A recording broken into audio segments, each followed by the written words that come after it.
Good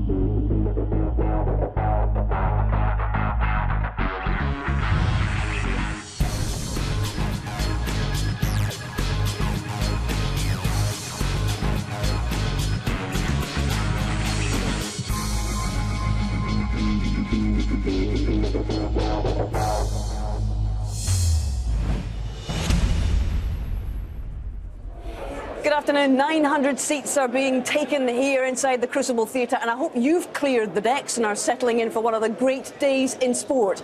It's the 17th and final day in our annual snooker marathon in the Betfred World Championship, and what a story is unfolding in our Crucible final. Snooker's top man, the world #1, the defending champion, Mark Selby. Well, he does like to do things the hard way, and he'll have to again, because John Higgins, who's bidding for a 5th world title some 19 years after his first, is in vintage form again. This is it, it's the big one. Welcome to the final of the 2017 Betfred World Snooker Championship. Two of the all-time greats waiting backstage. A man of immense courage and determination, the Wizard of Wishaw, John Higgins. As defending champion and world #1, he's the jester from Leicester, Mark Selby. There's nothing like the final of the World Snooker Championship.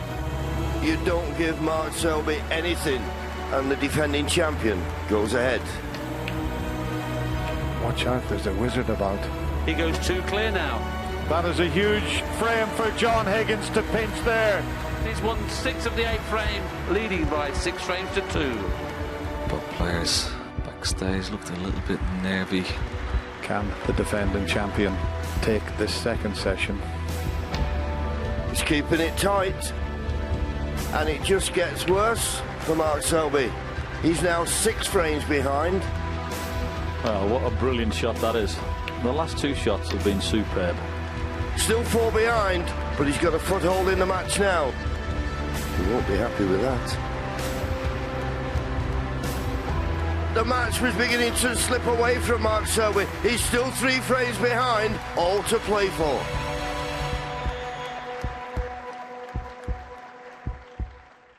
Well, a fascinating first day here, Steve. Yeah, I don't think anybody could have foreseen what was going to happen to Mark Selby by not coming out of the starting blocks quickly. John Higgins was looking the better of the two, 6-2 for the first session, and then the same in the evening. And I think, you know, Mark Selby would have been pleased to have come out only 7-10 behind. Do you think he missed a trick last night, John Higgins? I think so, yeah. A couple of colours, a pink especially into the middle pocket, and he would have probably slept the worst of the two overnight. But even so, you've got to say from John Higgins' perspective, he'd have bitten somebody's hand off to be 10-7 up against the world champion. Now, you're supposed to be an expert. Give me a prediction. Yes, I am, along with all the others, and I think I can safely say that I defy anybody to predict what's going to happen today. John Higgins has featured here at the Crucible for the last 22 years. It took him only 4 attempts to land the title at 22 years of age in 1998. But then came the longest wait ever between victories at the Crucible, 9 years, until he did it again in a final a decade later against a young Mark Selby. 2 more titles followed in 2009 and 2011, and now, 6 years on, he's bidding to join Ronnie O'Sullivan with a 5th world title. Now, as for Mark Selby, that run to the 2007 final, where he'd roar back at Higgins after a bad start, served notice of his promise and his grit.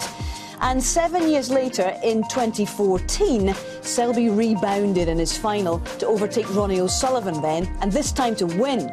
Last year came a second success on the biggest stage in the sport against Ding Junhui, and he's going for a 3rd world title today. And Mark Selby's going to have to stage yet another dramatic comeback if he's to join Steve Davis and Stephen Hendry and Ronnie O'Sullivan as the only men to successfully defend the world title here inside the Crucible Theatre. In fact, only another couple of guys have even got close to doing that, including our own Ken Doherty. Yes, Hazel, and this place has thrown up some fantastic comebacks in its 40-year history. Can Mark Selby become part of that history, or can John Higgins win his 5th world title at the age of 41, the oldest since Ray Reardon? You know, this place was like a marketplace only 5 minutes ago. It was bustling corridor. Now it's just the players. It's so quiet, you can cut the atmosphere with a knife. We got a little smile from John Higgins yesterday. We might get a thumbs up just today. You ready? John's ready. Mark is already ready. The players are ready. The crowd is ready. And I'm sure Rob Walker is ready too. Thanks, Ken. Good afternoon, ladies and gentlemen. This is the day we crown the 2017 Betfred World Snooker Champion. We know both men have won it before. We know both men are desperate to get their name on the famous trophy once more. This, without doubt, has the makings of one of the all-time classic last days here at the sport's spiritual home, the Crucible.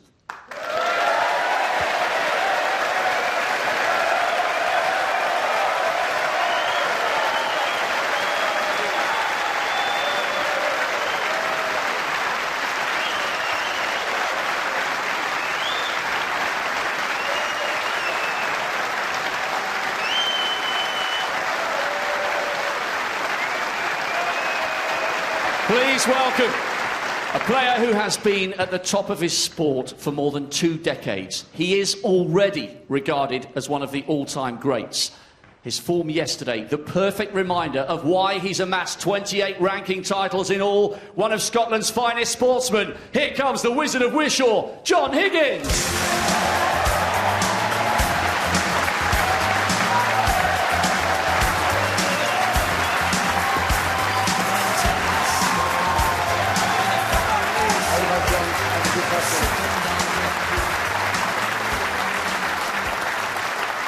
And his opponent, a player whose journey has taken him from humble beginnings to the top of the world, and he's done it all with humour, humility and sheer class. Last night, the final 3 frames of the session proved just how good he is under pressure. It's a huge day for the defending world champion. He's the jester from Leicester. He's Mark Selby.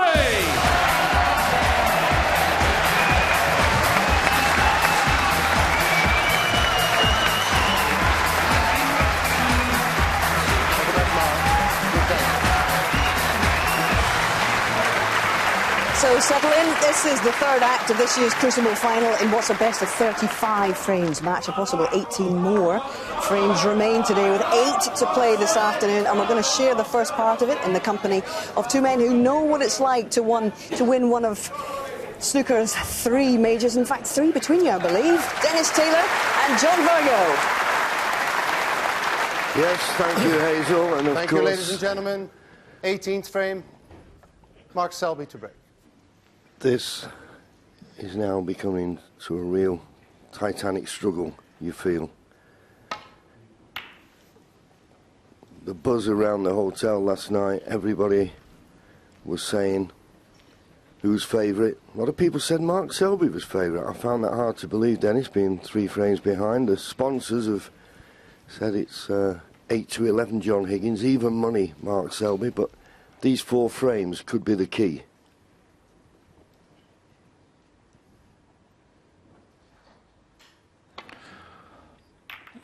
An awful lot of frames have been played throughout this year's World Championship, and John Higgins is playing his 100th frame, believe it or not.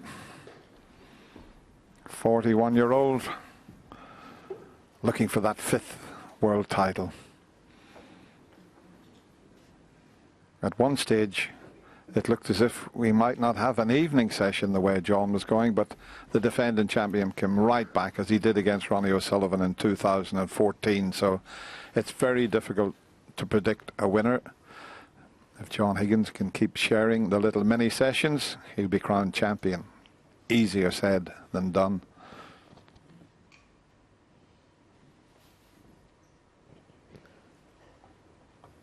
So just having a look here at this situation. There is a tempter to the left corner, but with the black and pink being out of commission, an awful lot to do with the cue ball, so playing safe, but he's got to avoid that red near the left-hand cushion.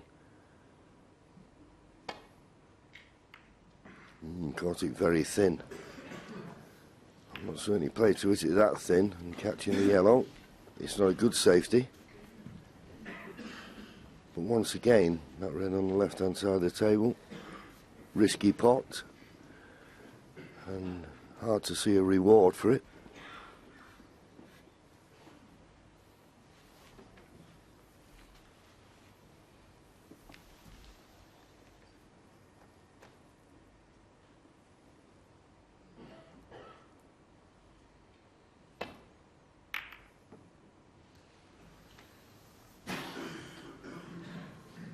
He's got a good length for the cue ball, and that red is covered. It's gone towards the corner pocket, as you can see there.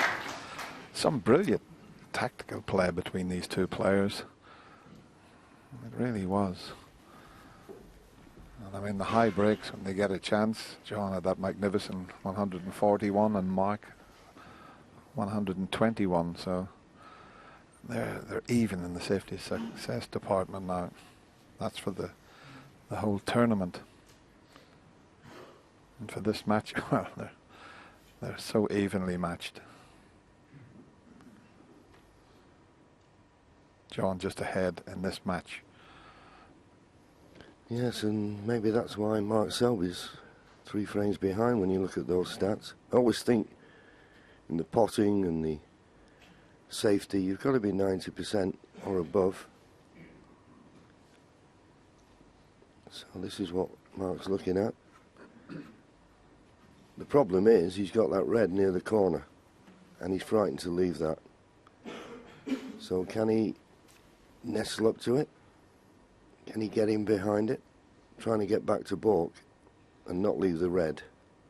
Almost impossible. Played a thin one. Missed it on the way up, caught it on the way back, but has left this red on. I'm just looking at it, John, as we show you the shot again. He needed a thin contact, but the red he's left over the pocket is almost straight. And the pink and black are tied up, and Mark will realise that as he sits down. Has he got a little bit of angle to get? He's got to get towards the blue. There is a gap back through those reds, and he's got a slight angle, but you've got the perfect picture there to see if he gets that gap for the blue. Now he's catching the other red.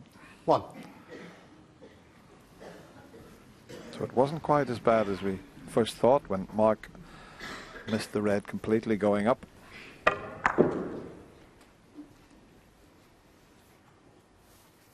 a tricky little blue, this, with the rest, John. Yeah, if it was straight, you wouldn't expect him to miss it. But as far as John's concerned, he can see the cue ball, the object ball, but he can't see the pocket, so he's got to pick out the angle and believe. We'll know whether it's in before he does.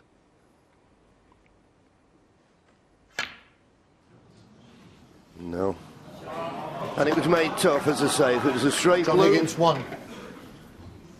there wouldn't have been a problem. So it just shows you, Dennis, as we see so many times, you make a bad mistake, and the next thing you know, you're back at the table, reds are open, and I think the pink is now available.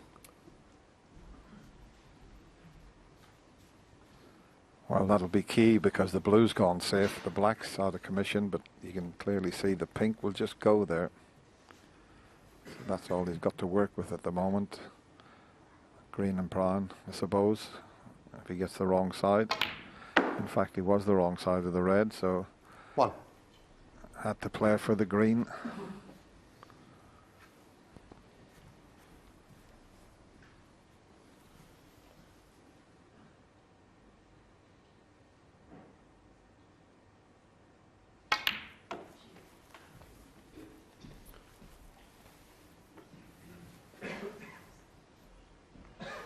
Four. You get to a stage in these type of situations where you don't know whether to take a risk. I mean, there was a possibility there, potting the red to the left corner, maybe trying to bring the black into play. It's whether it's worth the risk to try and open the frame and give you a chance to score heavily. But I'm certain that Mark Selby knows the importance of this first mini session, if you like, these 4 frames. If he can win 3 of the 4, he's only going to be 1 behind. He's thinking about it. He's thinking whether it's worth it. Pot the red and try and bring the black into play. I don't blame him. We thought the pink went before, Dennis, and I'm surprised he didn't play for it when he went up for the green, but it looks like it goes.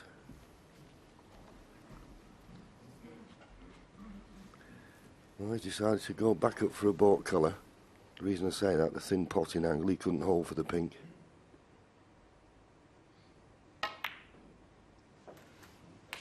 5.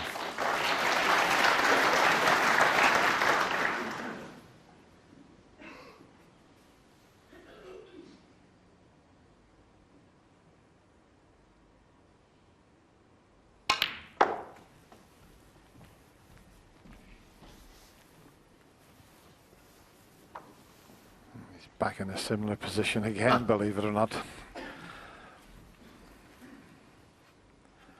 So it's not going to be easy to score many from this situation. Back up the table again, this time having to use the other red as a little cannon to get up there.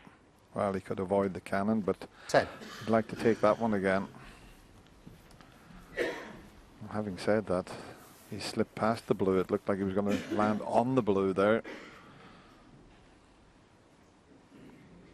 And there's the wonderful Crucible Theatre. And I love this shot as you zoom in and it shows you the length of the table. 12 foot by 6 foot. Yeah, I know he was looking at the brown being so tight to the cushion. I thought, why isn't he going to play the snooker? Mark Selby. And that for me is the right shot. Tough brown. You're going to get close to the red. And John Higgins will do well to keep this safe. And particularly when you're coming off a cushion quickly, it's hard to judge sometimes. Yeah, that's the one that he would love to play. Just land on the back of that. Can he pick the angle up with being so close? Doesn't want to slip around the back of it. Oh, has he left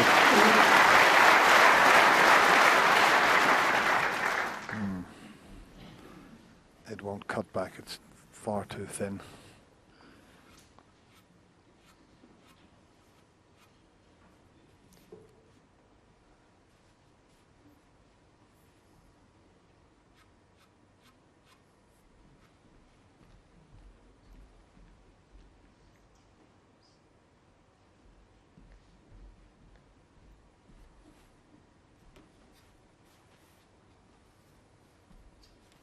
He's taking the pot on here, but it's a sort of a free shot.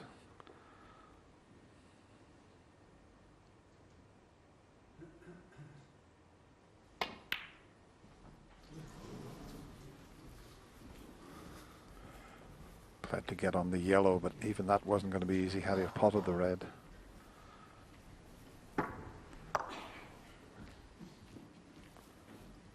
Just a little bit of an awkward frame here. Playing the safety shot, but he just looked at the plant, but highly unlikely that he would plant one red onto the other with that distance between them.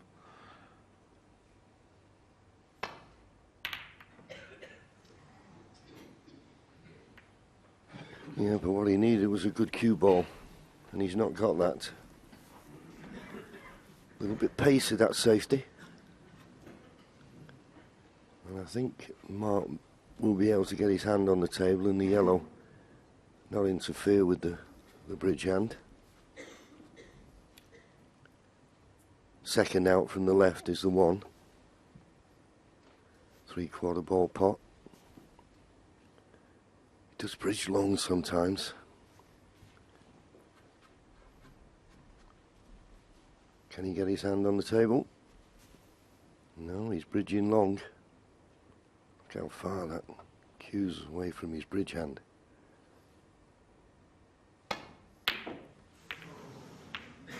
Oh, result. And that, Dennis, at the end of the day, sums up snooker really, doesn't it? You know, and this match could swing on a run of the ball here, a fluke, a plant that appears from nowhere. Yes, you can't beat a bit of luck at any sport, but as we show you this attempt, once he missed it, he thought, I'm going to put John right in amongst them, and then all of a sudden he gets that, well, double kiss twice. Is that a double kiss? But amazing. But if you can get away with it, as you say, John, it can make all the difference. Usually evens itself out over 4 sessions.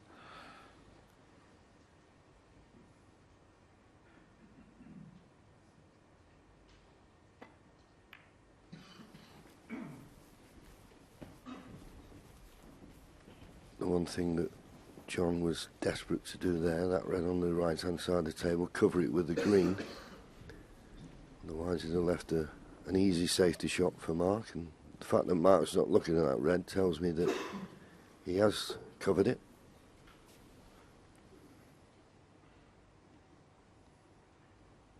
And Mark, if he's playing back to the balk end, has the same problem.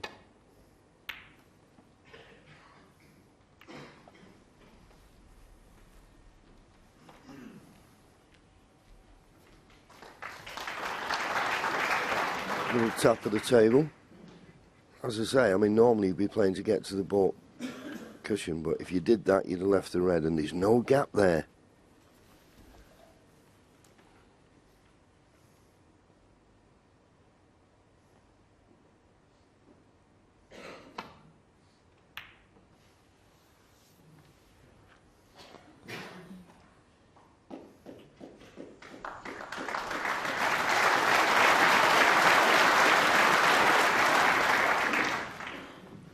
Yeah, that's finished awkward.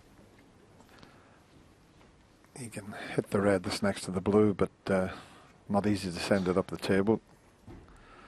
Leave the white back in the safety area because he could cannon into the blue if he tried that.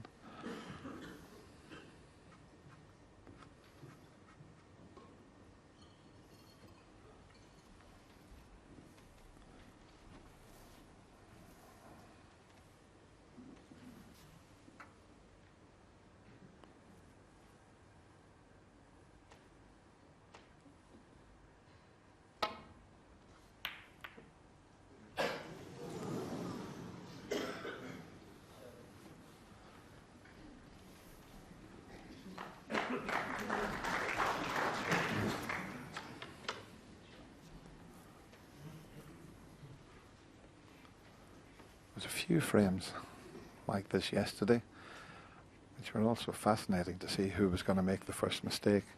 But it's an awkward table. The black's surrounded with 5 reds there.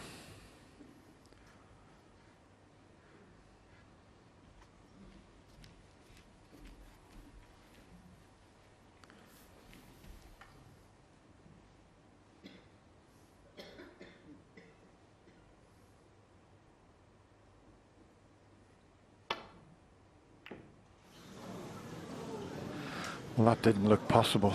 He took the pot on. It didn't look possible to overcut that shot. Yes, Dennis, and that's probably why he missed it, isn't it? It's one of those you'd be playing, thinking, if I can hit this as thin as I can, it must go in. To overcut it, as you say, remarkable.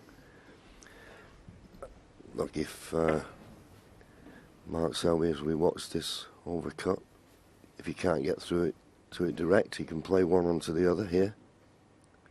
And that's what he's playing, one red onto the other. Switch that light off, please.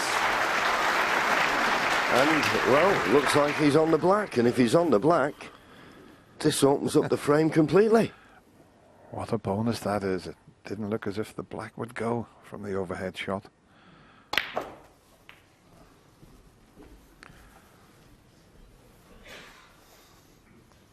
And is it tied up now? Well, I think you'll be hoping it still goes. And it doesn't look as though it does. Because, amazingly enough, he didn't move many reds there, did he? No, it doesn't go now. And okay, he's got this easy red over the left corner, but he's hampered. And I don't think the pink goes into the right middle.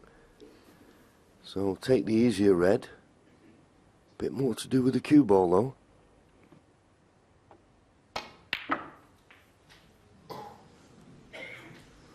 Nine.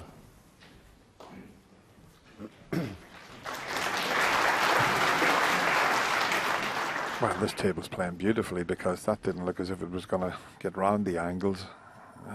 The pace of the table. I know they were a bit concerned about the cushion behind the black not bouncing correctly, but it seems to be playing beautifully.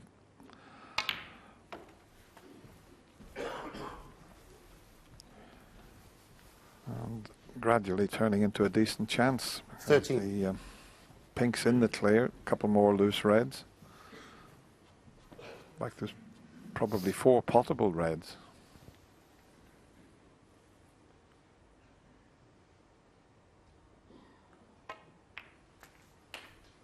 $40.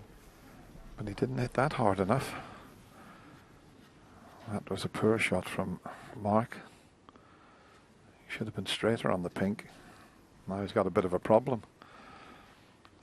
Yes, he tried to let the side do the work. Played it with lots of right-hand side, but for whatever reason, as you say, Dennis, he's finished well short. And, okay, he can pot the pink, but he's taking the cue ball away from the reds, and surely it's too risky to play the pink in the middle.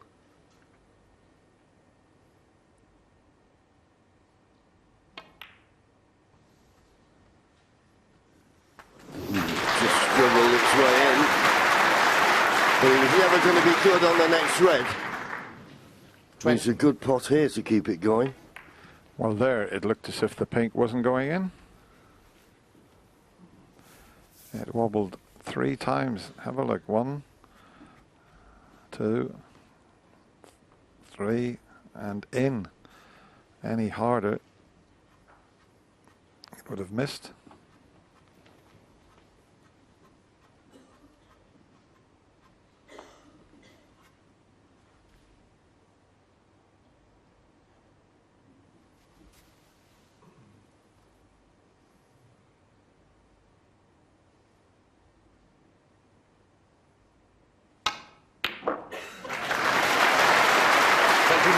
Tremendous pot, but no position.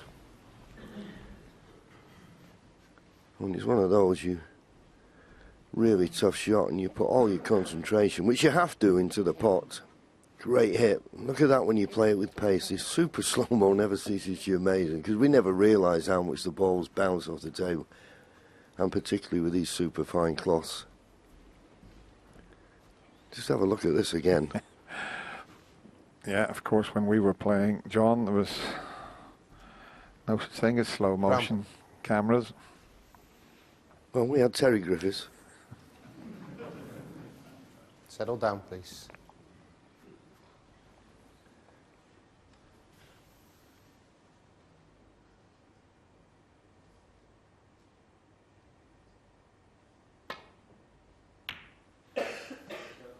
Mark Selby, 21.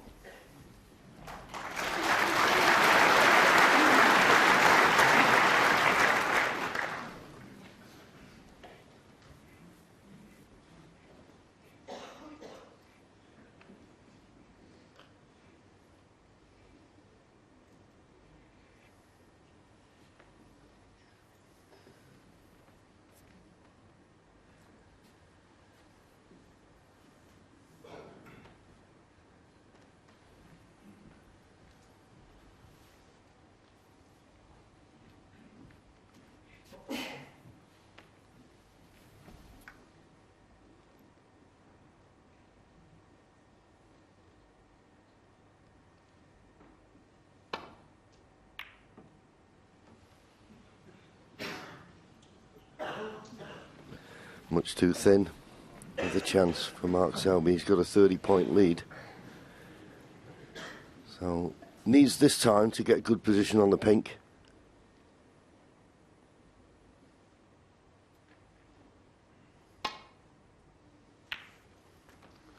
One.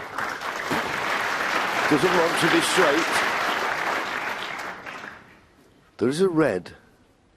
There you see it. If you just look to the left of the black as we look at that shot, that is potable. And the one below the black is, can he get across to that side of the table off this pink? He's got an angle, but he's got to avoid the red near the left-hand cushion.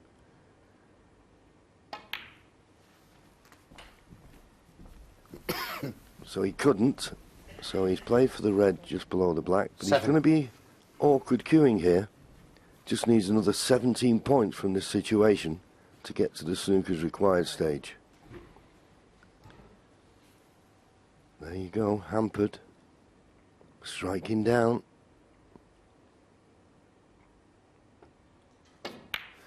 Oh, good shot. I keep saying it, I've never seen anyone as good as Mark Selby when he's bridging over a ball. He's amazing because he not only gets the pot, he seems to generate enough pace to get the position. I mean, it's such a difficult shot striking down on the cue ball like that, but he is the best I've ever seen at it. Yeah, I couldn't agree with you more. You pointed it out the other day, Dennis. I'd never really thought about it, but yeah, excellent. But he looks to be a bit straight on this pink. So what is there? A plant? Does he see a plant? 40.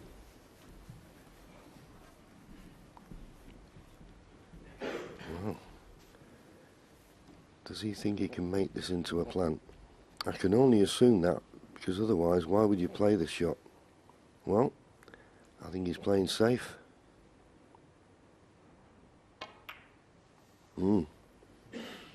Mark Selby, It was 40. too straight on the pink, couldn't do anything about it. And he knows the importance of this frame. When he came to the Crucible Theatre, he had one priority in his mind: win the first frame. And he's favourite to do that now.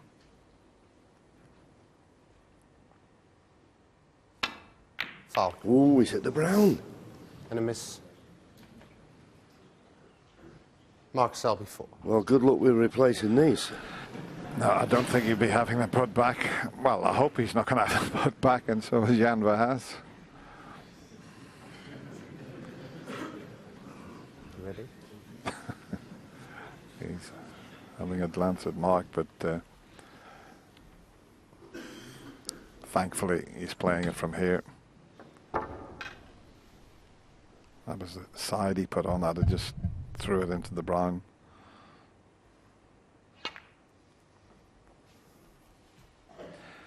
Thanks. He's kept this frame very, very tight, has Mark Selby.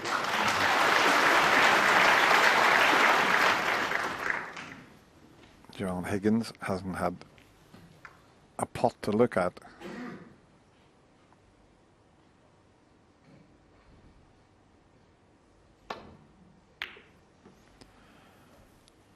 Well, this is not a bad shot. Purposely played it with a bit of pace because of the situation of the brown and blue.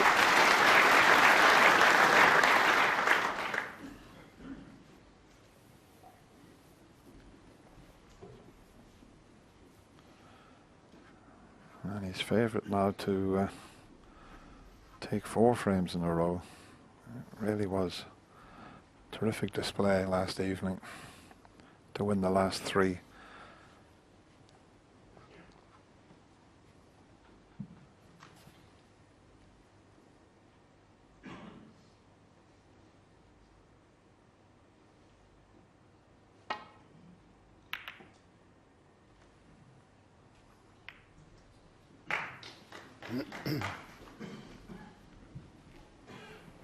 Well, there was one person in the Crucible like that last shot, the lone clapper.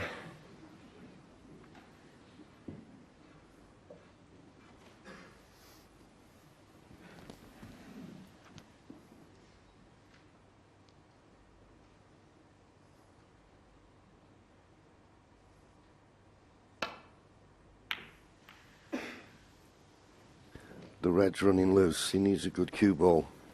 Where's the cue ball going? In the Mark pocket. Selby, 4. Just got it a fraction too thick to safety. And of course, ball in hand. Sister of a red to the middle. This red and the black will put him 60 points in front with just 59 remaining. Yeah.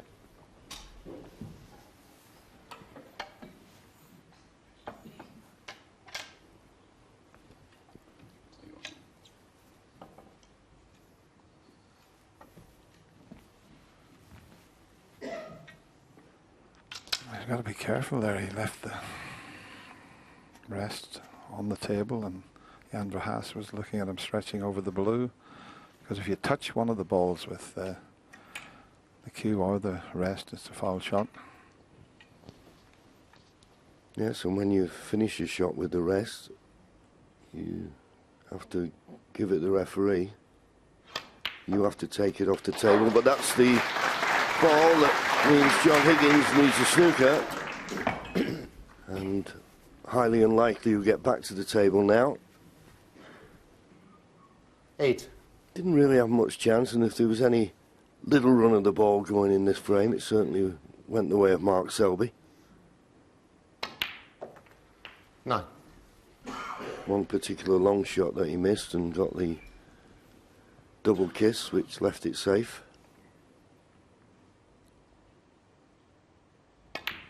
But just the start the defending champion was looking for. He'll know in the back of his mind of 15. the 8 frames that have got to be played in this session, he wants to win them at least 5-3. 16. He wants to win this session. He's got the perfect start.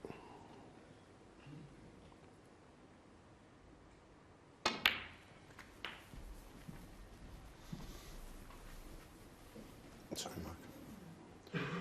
23.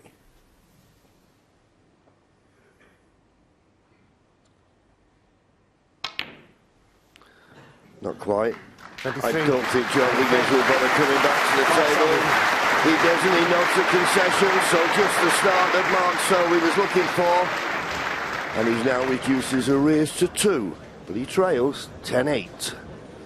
Well, Steve, John, myself and all of you watching this final eagerly, and the awaited comeback is on, because having won the last 3 last night, John, there's a bit of deja vu about this in a finals perspective for Mark, isn't there? Yeah, I mean, virtually the same scorelines with Ronnie O'Sullivan. He was 8-3 down in this one. He was same thing, 10-4 down, 10-7 in this. So it's looking like exactly the same. And, of course, he came back to beat Ronnie 18-14. So he's got previous. He sure has, and it's become something of a trademark, something of a speciality for Mark Selby, this comeback, isn't it? Yeah, it certainly is, and obviously that first frame, very important to try and get it on the board. So it was understandably a bit of a sort of tactical frame where nobody was really trying to take any risks, and I think the way that he's won it, he'll be quite pleased with it. You know, he never actually had to sort of make any big decisions, you know, really big decisions to sort of put it all on the line. It was funny, actually, because it was a virtually identical frame to the one Higgins played last night. Remember when he was 8-4 and he played a granite, what you call an amateur frame, where he just nicked everything and ran away? And it was a bit of that in that one. He was so determined to win the frame. It didn't matter how he won it. He just wanted to win it. Effectively, the start of every session is a bit like the two boxers sort of feeling each other out. And then as the session unfolds, the players open up a bit, take more and more risks, get into it once they know their cue arm's going right. But Thank you. yeah, Frame John's going to be looking over his shoulder a bit at the moment. He's got to John sort of steady the ship in a way. He has, and that was the longest frame of this final so far. I think many people had expected an attritional final, but it's been very free-flowing and hugely enjoyable.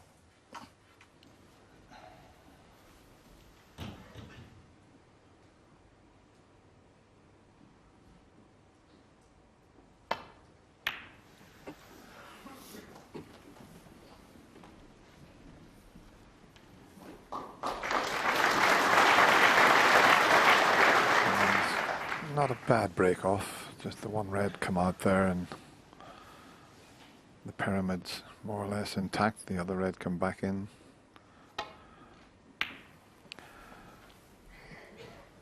But it looks as if Mark Selby's set his stall out to play a very, very tight snooker here to get right back in this. It seems as if he's going to make life very difficult for John Higgins, and he's not going to be risking anything. And with the red up the other end of the table, an early stalemate.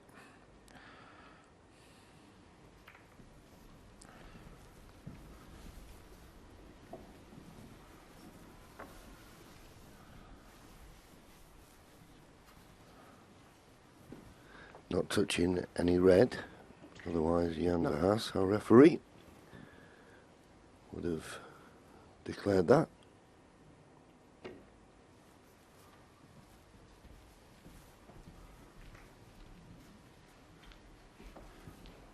He'll just roll back into them again because he can't take that red next to the yellow from that position. If he gets a chance, he could do and send it back up the table, get the frame back to normal, but this is all that's available at the moment. Maybe a touching ball now.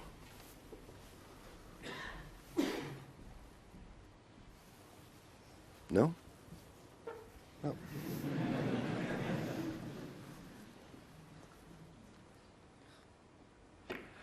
Some referees would find it difficult to see from that position whether they were touching or not, but Jan Vaas doesn't have a problem. He's about 6'4". 23 years he's been refereeing, John. Yes, and he's been one of our best referees, no doubt about it.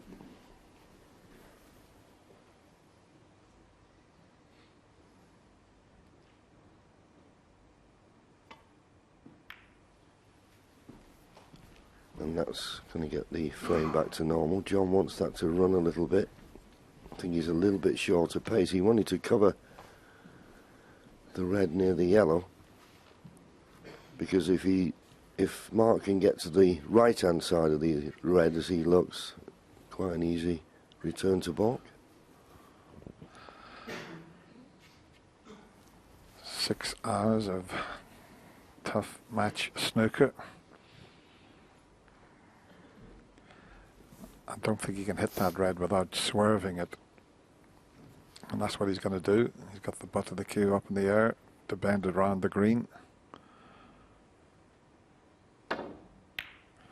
And that's the frame back to normal again.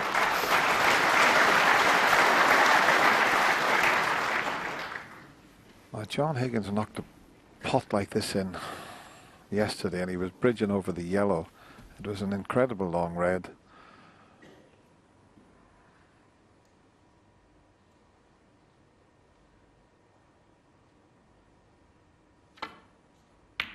And he's got it again. What a shot,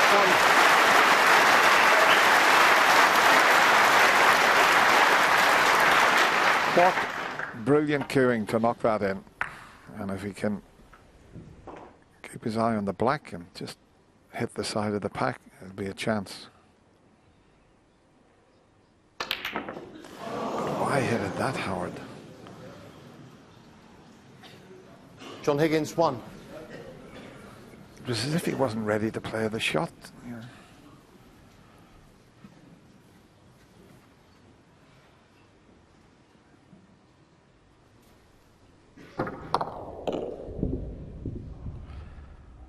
That's the third black he's missed off the spot.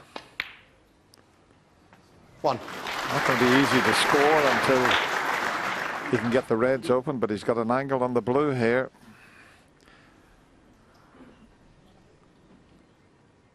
Someone moving in his line of sight there, but he's playing this with a terrific amount of left-hand side.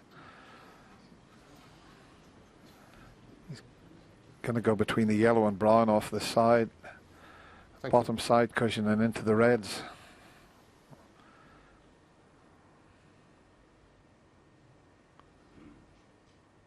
Oh, look at this shot. Look at this shot he's played.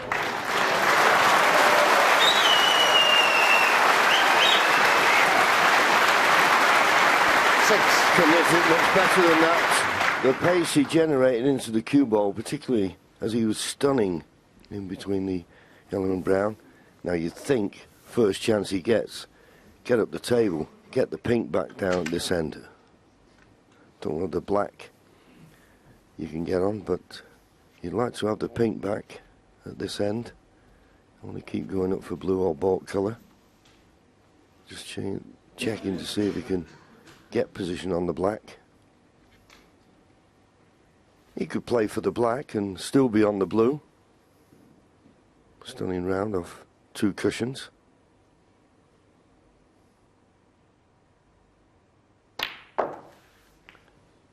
Needs to miss the blue. 7. And he didn't. So that's just, well, he may be able to cut the pink in.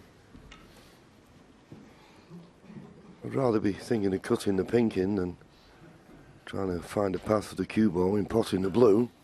Depends how difficult he thinks the pink is. But he's going for the pink.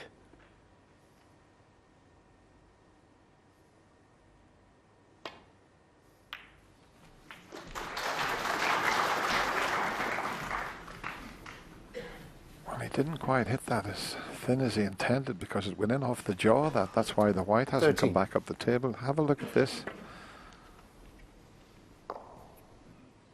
So a bit further away from this red than he would have liked as the pink wobbles again. There is a path round the back of that red that's near the cushion.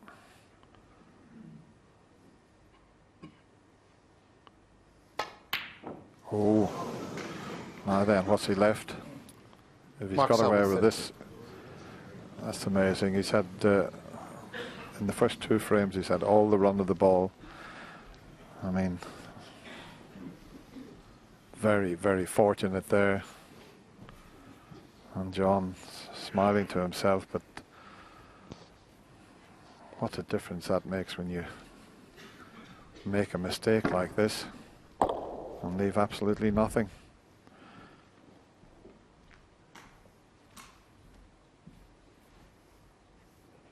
That's why we say it's a cruel game. And he's no real good safety shot on here, John. Can't play to the baulk end because the red near the baulk cushion. So just having to play a containing safety.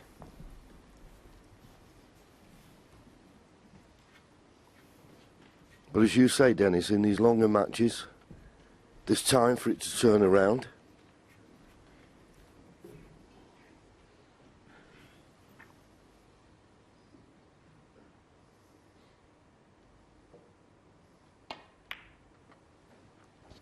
And we could be in for another longish frame now that the red is up the other end of the table and that one has joined it. It's just up past the blue spot.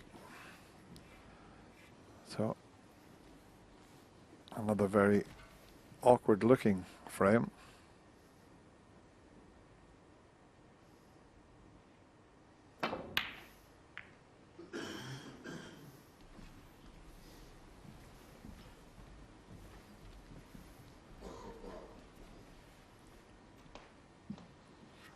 Neither player likes this sort of frame. I used to hate these frames, John. Yeah, well, it's just a case of tip-tapping for a while.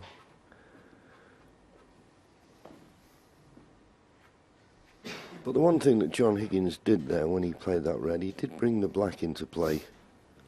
So he's thinking positive, he's thinking get the colours open, so if I do get a chance, I could make a sizable contribution, so it's an important safety exchange this now.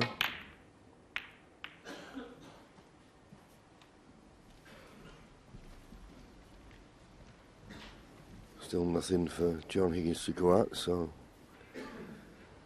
just a little drop into the red, you would imagine.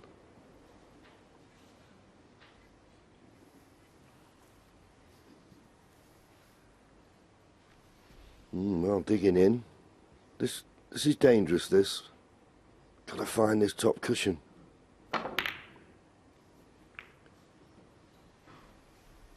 He didn't find the top cushion, but maybe not left anything, but the pink's now gone safe.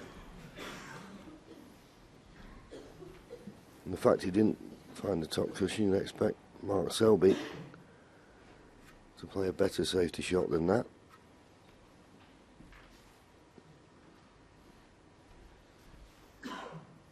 Just looking if he hits that bottom one, will the red go towards the left middle?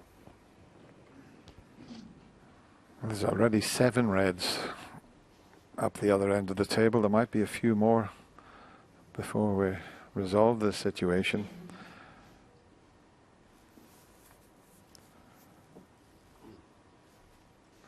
This was John's shot as he tried. Look at the white. And when it bounces like that, it takes the backspin off it.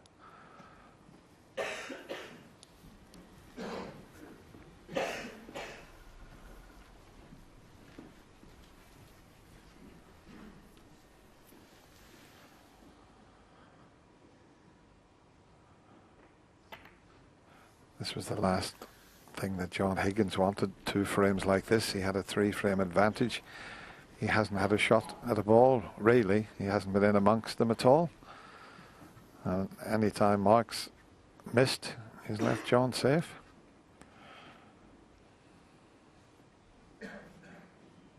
Patience. That's the key at the moment.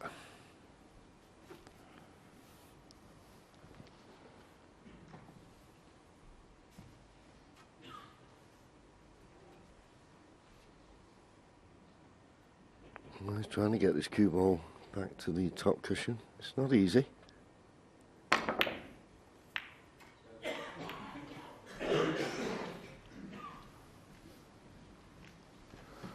Yeah, the reason players don't like these type of frames, because whether someone goes for a risky pot or you just can't get it safe, all the reds are there now for the taking. So you know one mistake and it could be your last shot in the frame.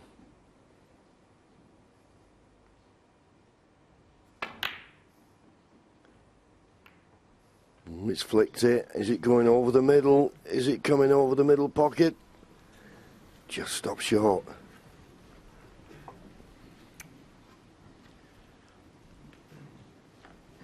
Well, there's only 3 reds left now at this side of the table.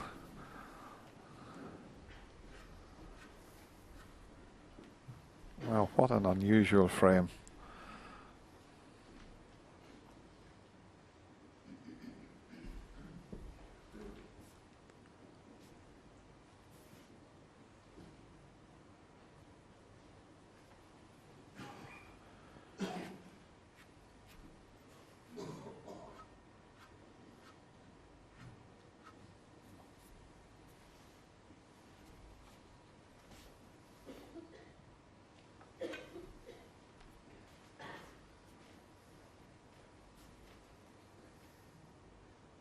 Gives this plenty of thought. This is the obvious shot. He's just frightened that the second red might not one towards the far left corner here. Well, look at this now, John. There's only 1 red left on this side of the table. I don't think I've ever seen a frame quite like this. Yeah, settle down, please. Thank you. When Janva has set them up, the table was lovely, neat and tidy. It made a right mess of it.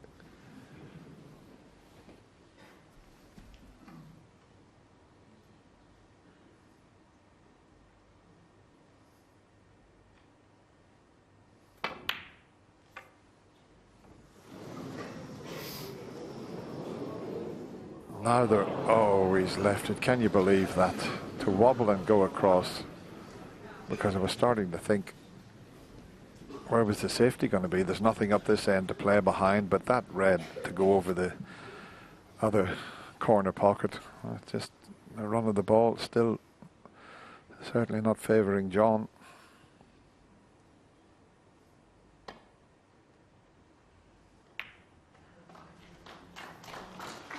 One. It's going to have to be the green, I think. But if he can get the blue back on its spot in a couple of shots' time, all of a sudden he'll have a chance.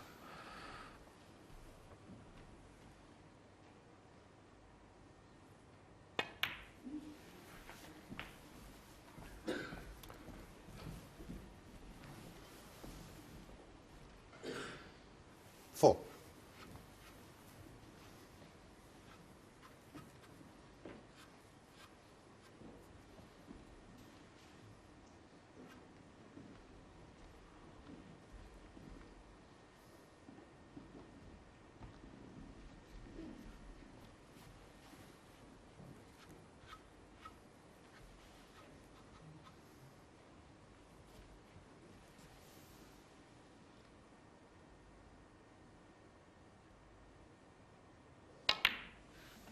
Five.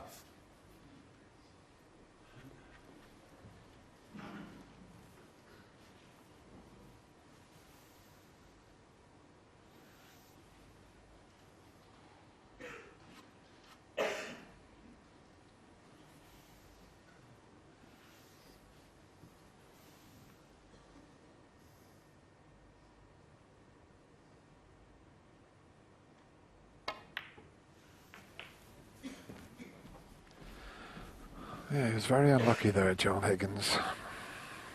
I'm sure he was just trying to, the red he played, he was trying to just knock it onto the cushion and send the black back up the table. I'll show you it again, because he's not playing to pot this, there's no colour available. He was playing it onto the cushion to hit the black, send it up the table, and it wobbled in the jaws and stayed over the other corner pocket. Very unfortunate.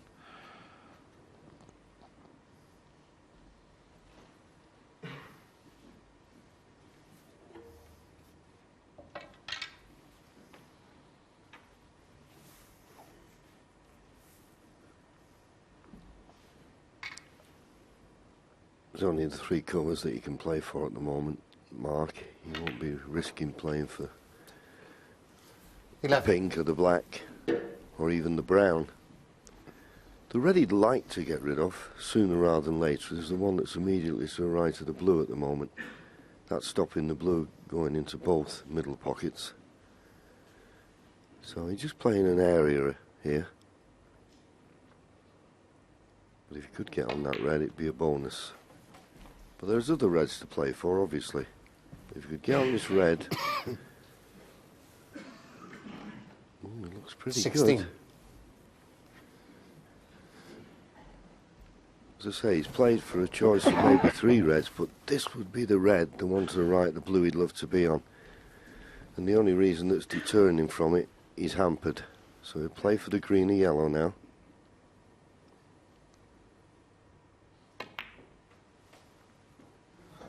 $70. Already got a 29-point lead. Big favourite now to take this second frame of this third session.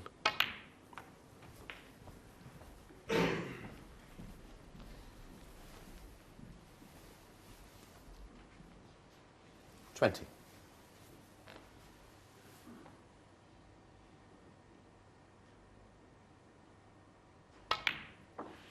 $21. I think the red just above from the yellow goes to the far left corner, so the reds that he needs are in the open, but he's going to need more reds, obviously, the more low value colours he takes.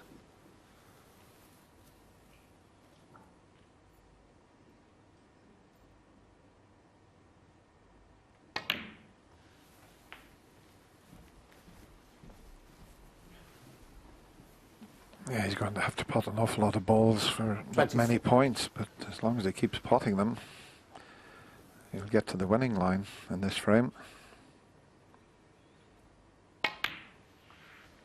25. And he's well on his way to winning 5 frames in a row.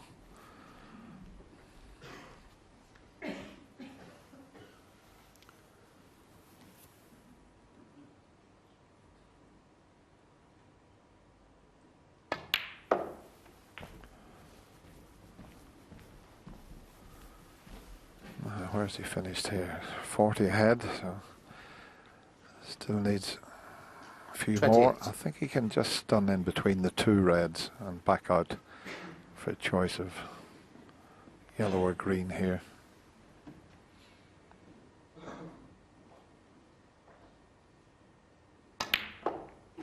$29.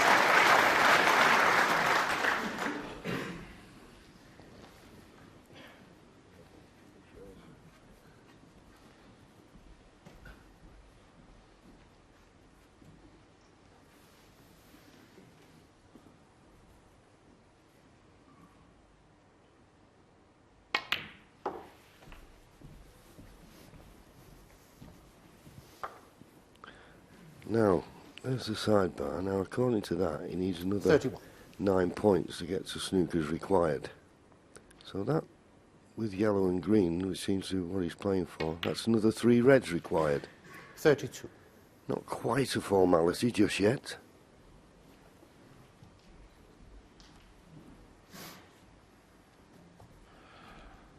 Well, there's what he's potted. He's potted 2 blues, 4 greens, and a yellow.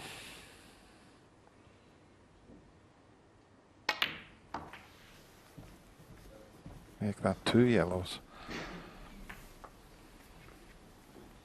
Yes, and clever thinking. 46 34. points of lead.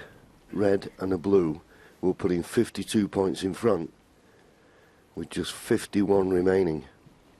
So that's how he's got his 9 points. Red, yellow, red, blue.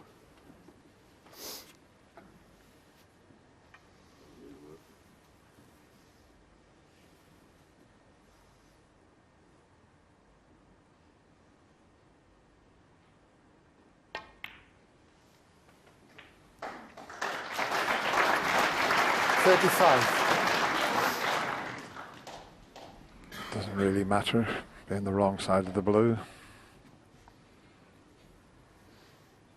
Just make sure of the blue, and he won't try to power this in and get up for the 2 reds that are near the other cushion. Just might play and leave a double on the other red.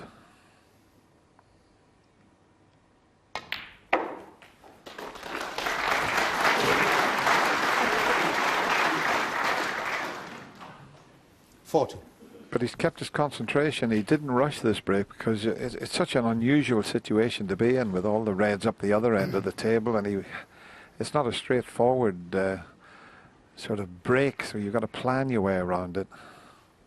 Whereas if you're in amongst the pink and black, it's fairly straightforward.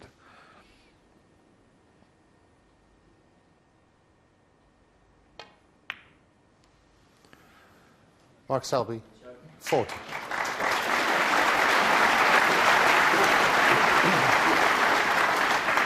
So it took well over 8 minutes to compile that 40 break, but it was a very important break. And with the pink and black as they are, you wouldn't give John much chance in this frame. There's nothing to play behind up here.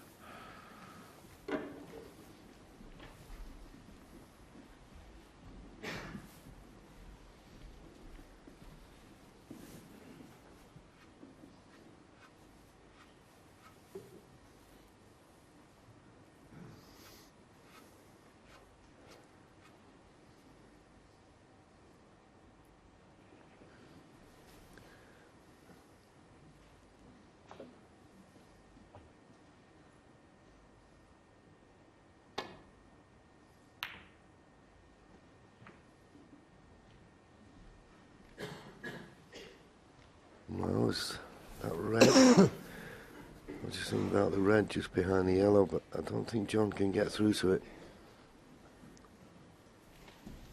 Well, can he?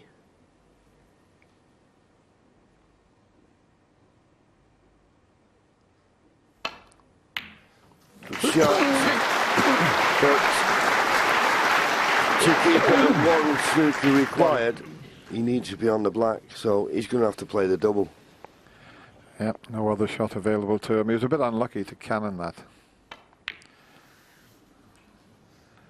And he looks round at Mark Selby and he concedes the frame. What a start for the defending champion. 2 very tactical frames. He's taken both of them, and all of a sudden he's just 1 frame behind at 10-9.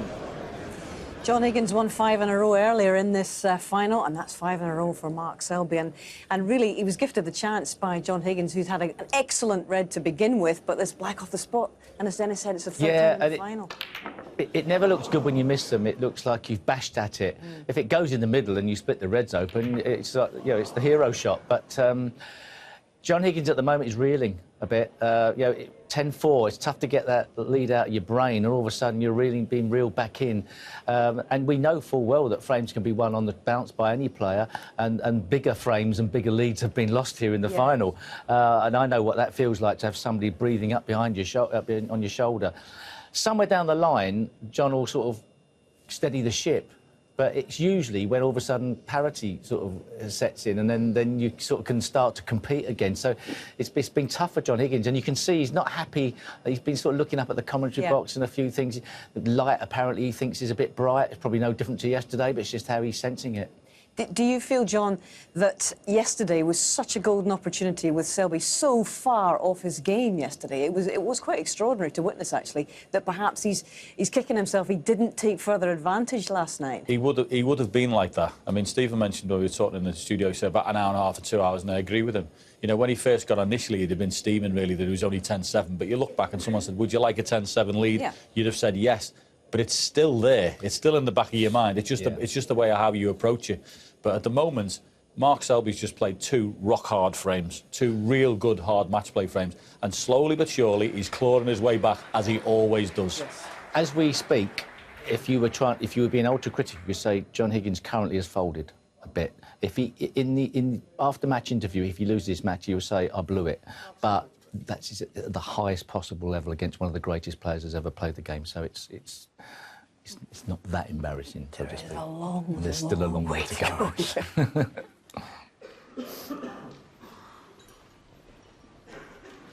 Yes. Fairness, I mean, we can have a look at John Higgins, but he probably a terrific long red. Okay, Mr. Black off the spot, which you can do, and I agree. He didn't hit it smoothly, but he hasn't really had a decent chance yet, Dennis.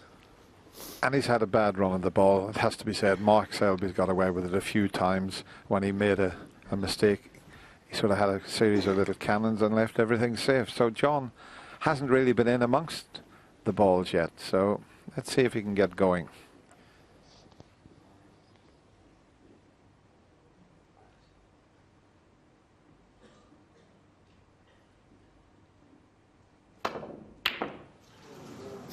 Never easy though, striking down. Of course, he's hit it too full. That's why the cue ball's only reached the blue spot area.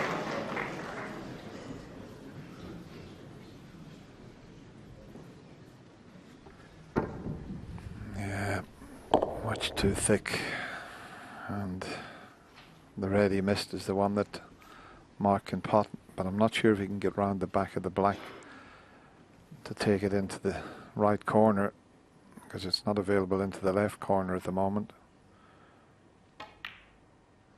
Oh! Well, he took his eye. He was concentrating on getting round, and he's played it with a touch aside. Has he got away with it again?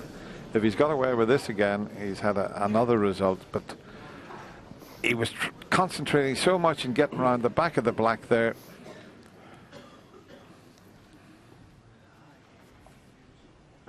Well, this is the one instance, as we see that red missed, where you'd come to the table and just be glad that your opponent didn't punish you. Okay, lucky not to leave anything easy, but I'd just be glad to be back at the table. Wow, what a red this would be to knock in. It will pass the blue.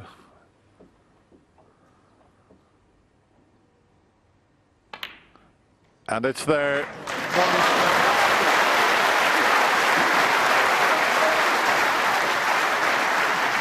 Now this is the first proper chance that John's had.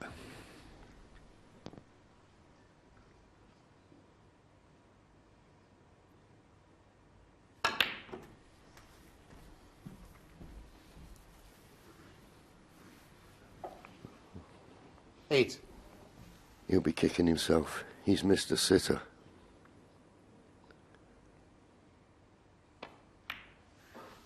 Nine. And didn't leave anything easy. In all honesty, that was a tremendous opening pot from John Higgins.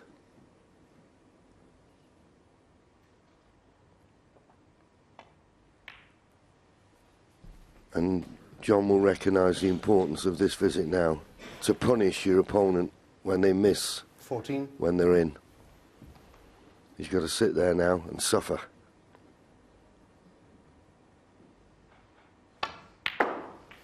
15. This was it. As Dennis said, he had all his attention was on trying to get round the back of the black, and just look, it nearly dropped.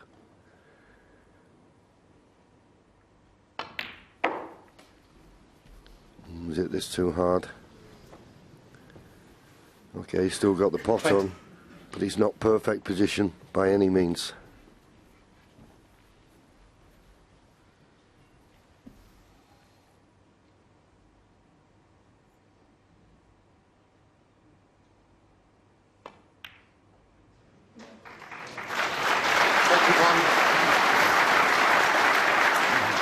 Good recovery.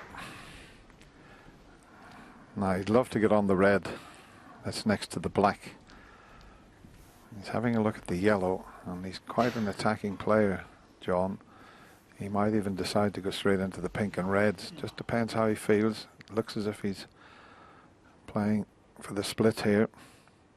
And he's played it well. How's your luck, John? He's stuck on them. 23. He thought about playing the green and screwing back for the red next to the black, and then he's decided I'll take the bull by the horns and try and split them.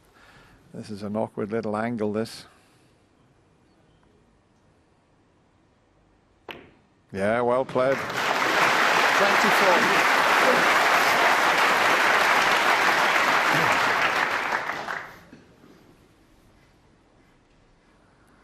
Couldn't really get the other side of the blue. It was a delicate little shot he played. He had to be careful not to push it, and he did well.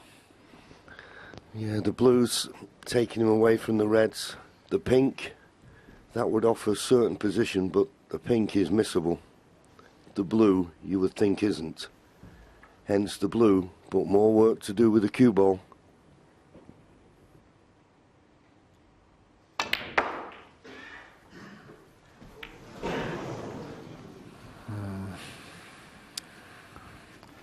Got the top spin, but didn't find the gap. 29.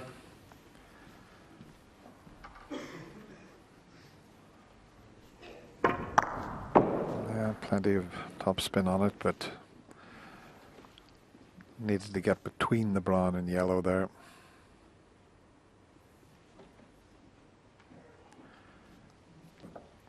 But this is a much more open frame than the two previous, where the balls went very awkward indeed. Needs to get a good length with the cue ball here, and the brown's slightly in the way of coming back down the table.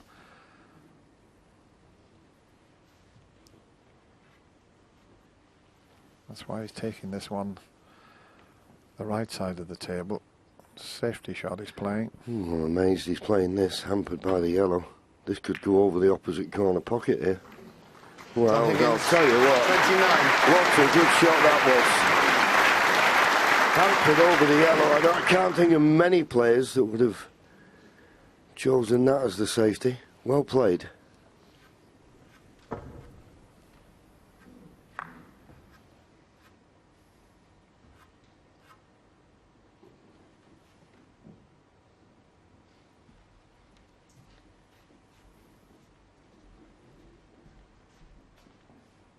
This is a huge frame for John Higgins. Needs to stop the rot. 5 in a row he's lost.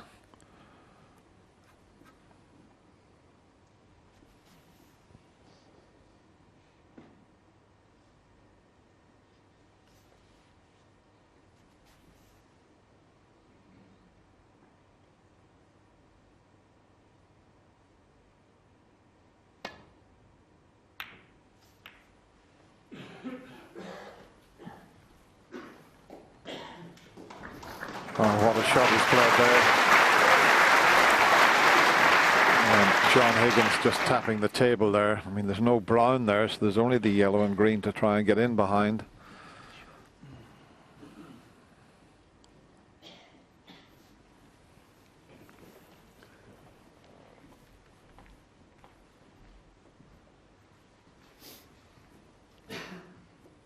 Yeah, tapping at the table. I don't think I've been tapping in my day.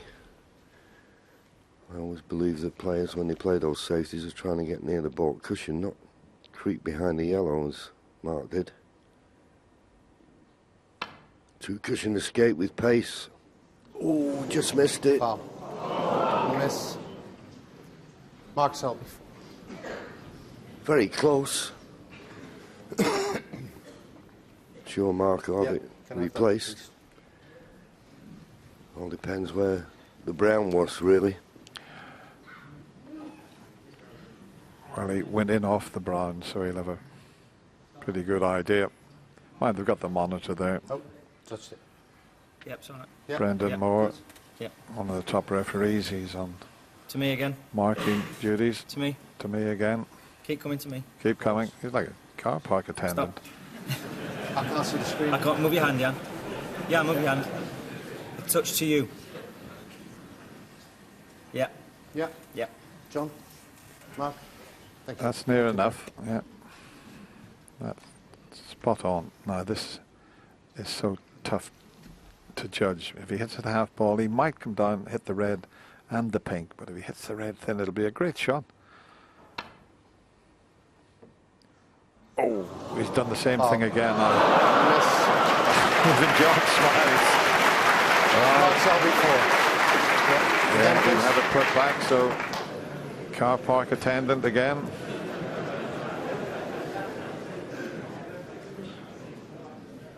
Better missing it a couple of times. This one's good. Giving 8 away. It's nice to see that. They've just had a little chat with each other, John and Mark. And that was nice to see.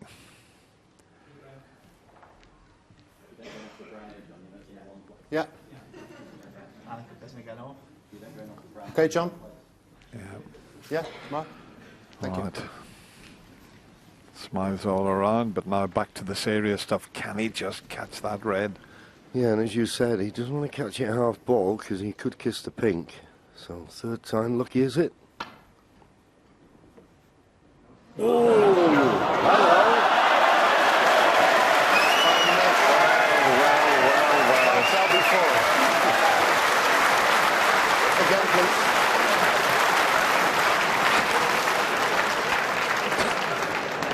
Have you ever seen anything like that before? The one thing is certain, Dennis, you've got to applaud the referee and the scorer for putting the brown back in the same place. Perfect, yeah. Yeah. The white actually could do a little. The white to me. There we go. And be quiet, please, for a second. Thank Cue you. ball to me a touch. Yeah. Yeah. Yeah. John? Mark? No. Thank you. Thank you. Come on, let's clip it this time, John.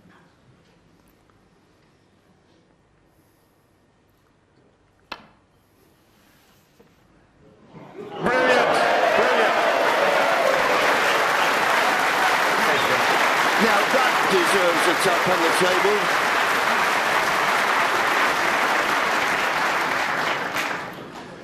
Well, nice to see. That relieves a bit of tension, I can tell you. Because there was a lot of tension in those two opening frames.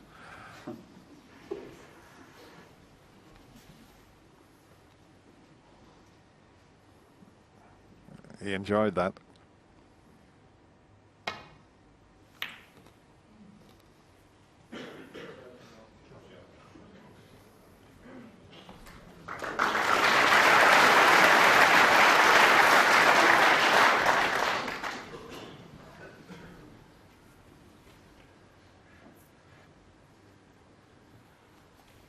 He can get down off the red to the left of the pink here.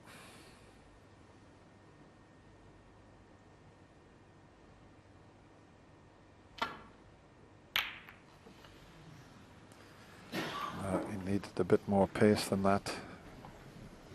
Come up short of the balk line. Will Mark Selby be tempted? He's looking at...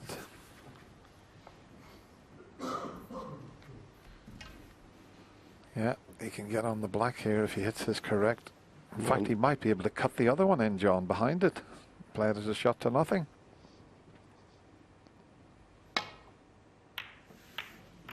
Look where he's finished. Right on the black.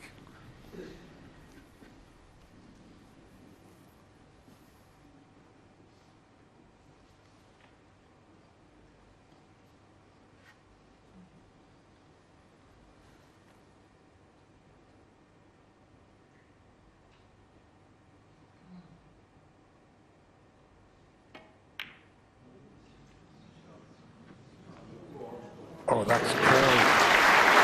That's a bit like the old cloths with a nap on it, because when it set off, have a look at this now, when it set off, that wasn't going in the pocket, and then all of a sudden it curled nicely in. Amazing.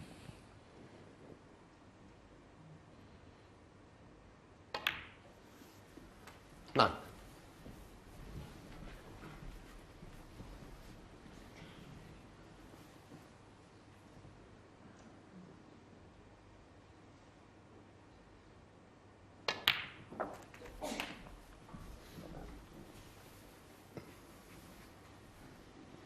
$16.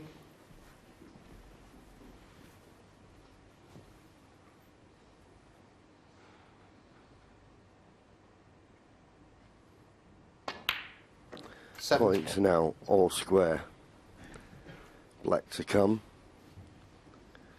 And all the reds he needs in the middle of the table. Okay, they may be covering one another at the moment, but one good cannon and the frame will be at his mercy.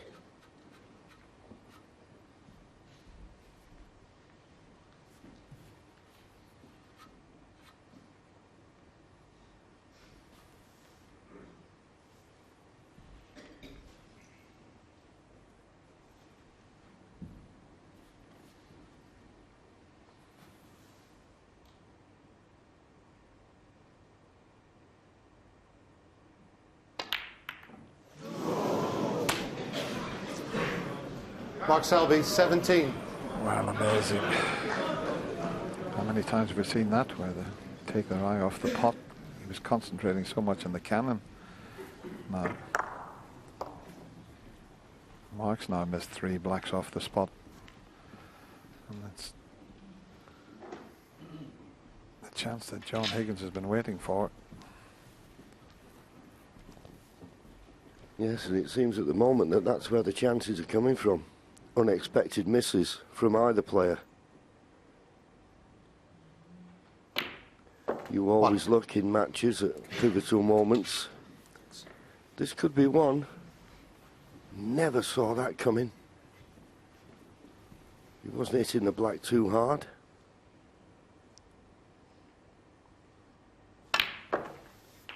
And all the reds he needed, as they are now for John, in the middle of the table. 8.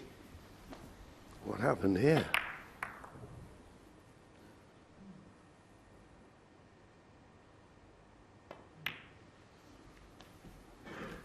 Nine.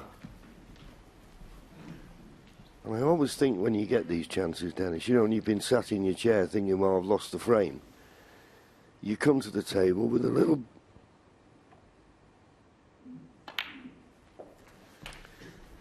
bit more relief and not so much pressure on you. You're just glad to be back at the table. 16.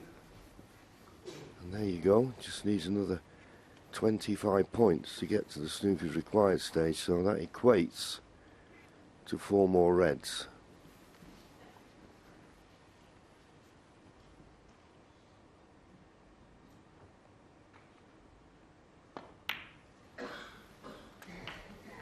$17.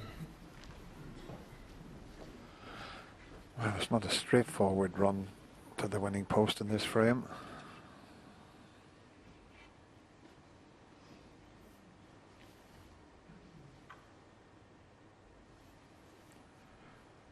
See the red next to the pink is out of commission. There's one near the cushion. John mentioned he needed 4 reds.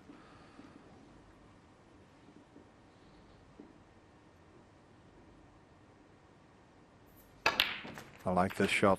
Oh, he's okay. I like that shot because the red was always going to be over the middle 24. pocket. And he freed the other red that he was going to need.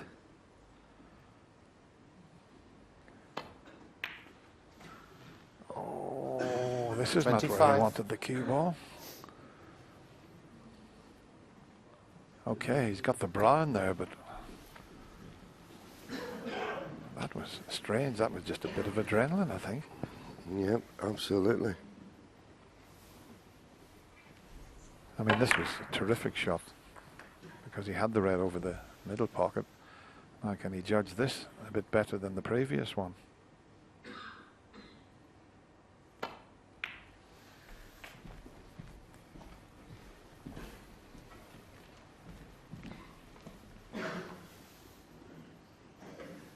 $29. Good straight cueing needed here. Red, black, and 1 more red. Good solid cueing. 30. Nicely on the black. Looks like he's going to get the first frame on the scoreboard. His first frame of this session.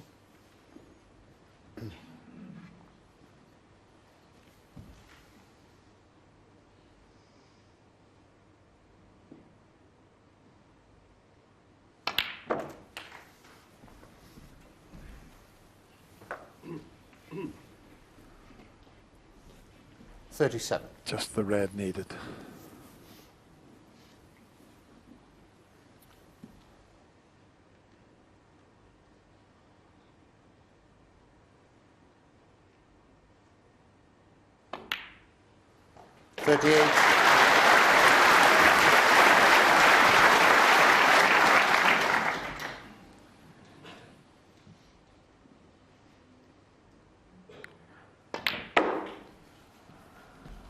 That will give Mark Selby a lot to think about, because he was taking control of this final there, the way things were going, and then all of a sudden, black off the spot.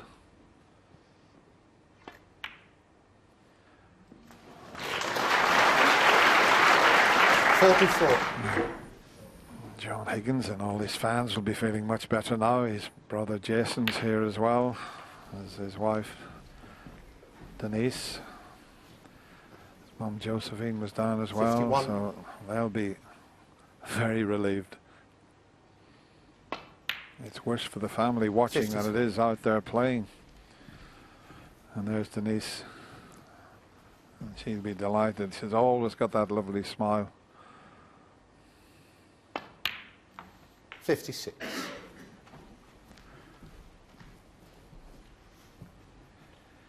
Badly needed this, John, didn't he? Yes, and as we said before, it's not as if the players are making these openings, just feeding off the mistakes.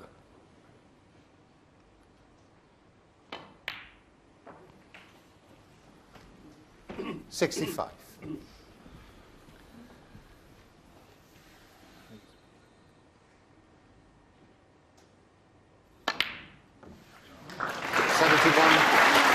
So this will make John Higgins feel an awful lot better. Mark Selby looked to have the frame at his mercy, missed the black off the spot.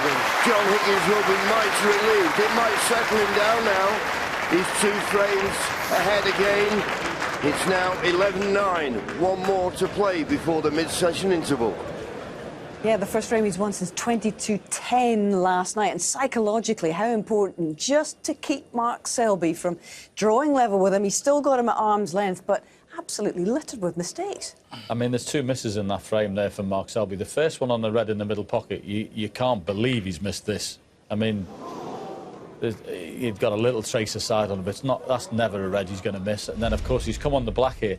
And the funny thing is, I said to you, we were off here, and I said, this will be interesting to see if he makes something here. And we know we're talking about the world #1 and defending champion and everything, but there's something psychological about drawing level. Yeah. There's something about that when you've done all the hard work to graft your way back in, when you can win the frame just to go 10-10. There's something about it that seems to add a little bit of pressure. And I actually thought there might have been a mistake there. And I think what's very clear, abundantly clear, is that neither of them are impervious to pressure in this final. It's fascinating. I know. I mean, 2 of the greatest match players the game's ever seen, 2 of the greatest scorers on their days, and they are playing like scared kittens at the moment, and it's marvellous for it, you know. And I don't think it's impossible to predict how it's going to come. It's just, I don't see at the moment how anybody's going to take the game by the scruff of the neck. Thanks, John. But somebody probably will. But I think the game of snooker is littered with mistakes at the lower class level. You don't usually see it in the world final. All the more exciting for us, Steve. Last frame before the mid-session interval.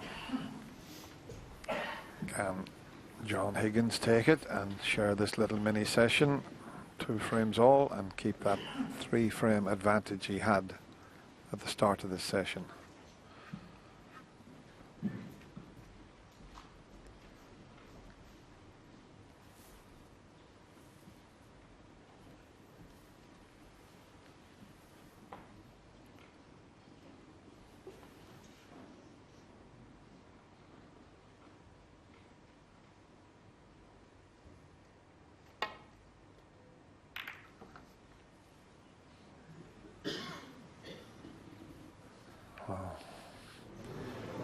No, I think everyone thought it was going to slip in behind the brown, but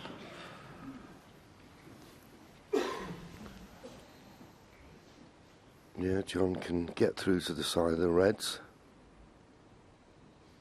Of course, when you get to these final sessions of a World Championship, Dennis, Mark Selby would have come out today, set himself a little goal to win 3 of the first 4 frames. Having won the first 2, if John Higgins can win this next frame, and it's as you were, so to speak, it will be a blow to Mark Selby.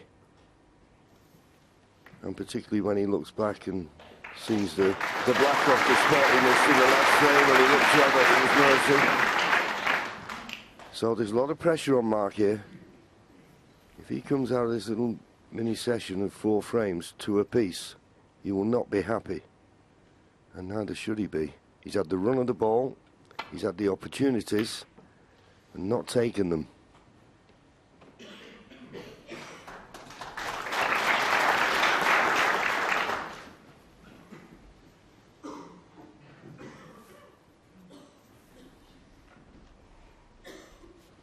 And just maybe that little situation where John kept missing and going in off the brown, and he was having a laugh with Mark and the crowd, maybe that has just settled him down. We see not only a plant, but look at the kiss on the brown.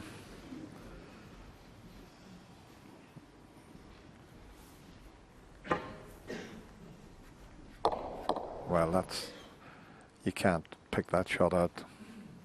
He's very good at angles, but that was an amazing plant, and the kiss on the brown. Boy. Yeah, John will be thinking it was a bit forward. The only thing, I think Mark Selby, and I've always said he's a shot maker, he didn't put his hand up and apologise, so maybe he thought there was half a chance of that red going near the pocket. But yeah, I agree with you, to get it, how many times in 100 would you knock it in?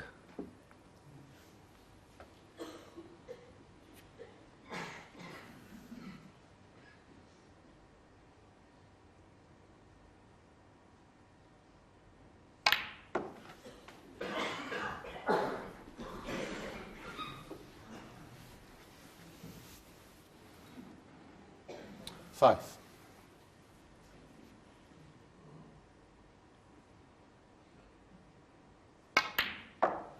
Six.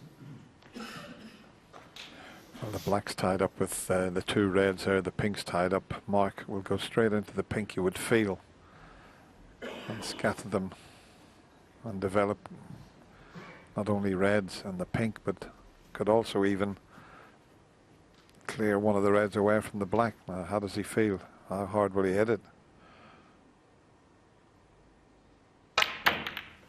Pretty hard, but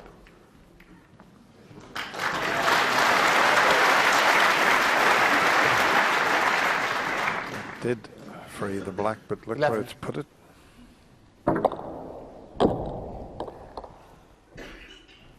At least he's got the pink and blue to work with.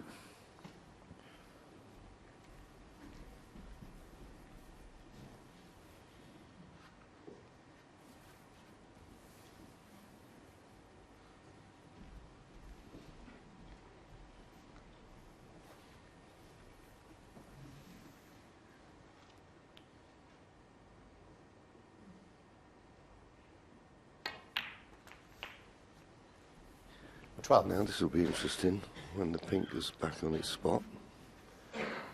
Is it going to be available into any pockets? As you say, Dennis, with the black out of commission. Okay, he's got the blue bought colours, but he needs the pink as well to be available.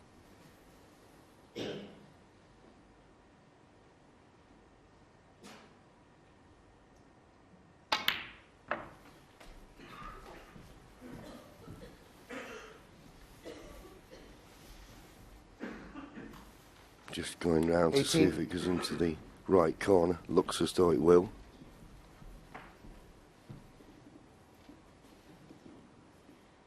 Not necessarily will he play for the pink here, but the pink does go into the opposite corner. 19. And he did play for it. Felt he could hold. Played it nicely. Now, no easy misses here. Full concentration.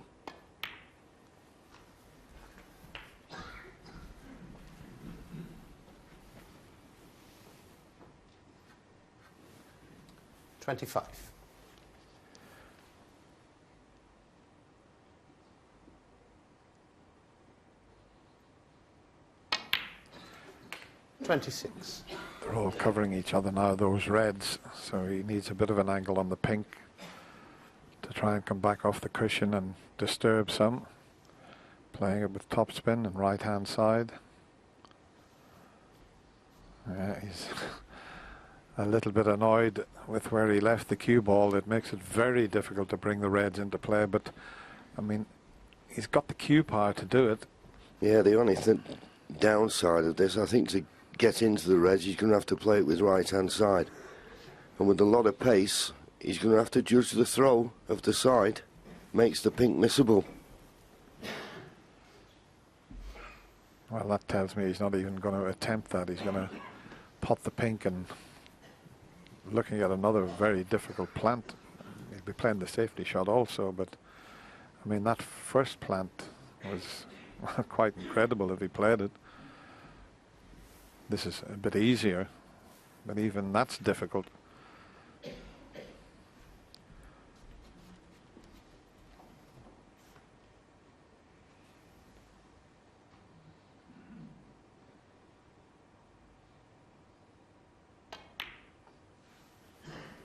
So, he's played to leave the plant.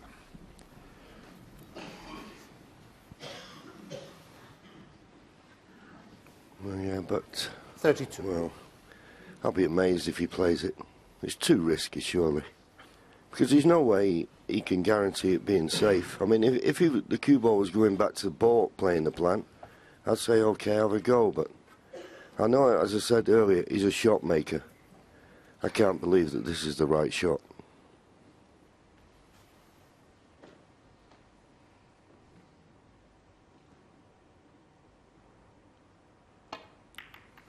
And neither can he Mark Selby on this 30. occasion.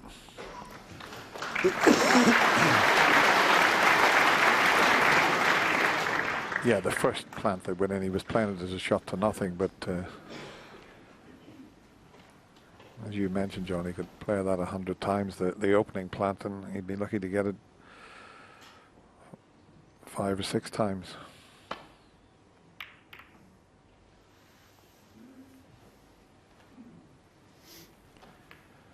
In fact, it's worth another look at the opening one. I mean, takes some judgment, that. And that was a useful nudge in the brown, but it was a sort of a free shot. Yes, and sometimes you see those sort of shots, you know you got a good angle to get back to balk. And the significant thing to me was he didn't put his hand up and apologise, which he would have done had it been totally unexpected.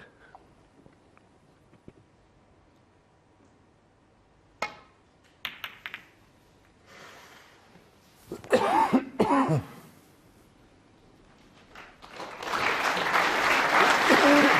you can't get a better length of cue ball than that. John Higgins having a look at these two reds. They're not a plant. There's a gap. They could be made. The fear I'd have, if you hit it too thick, you could cannon the red near the black.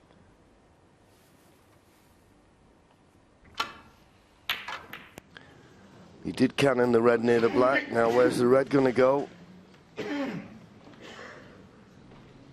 John's turn to have a little bit of run.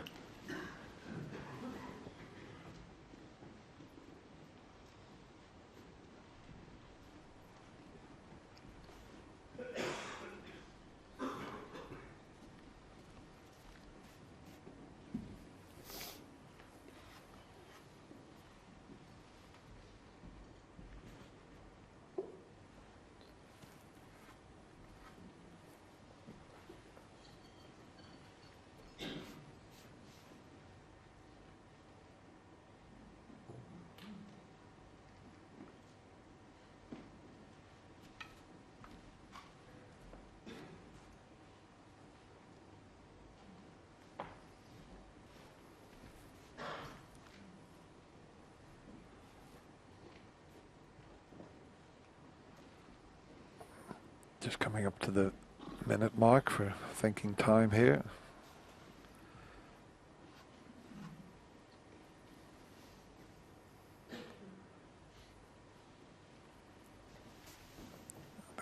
trying to make. Ultra safe here. But I'm surprised he played that shot.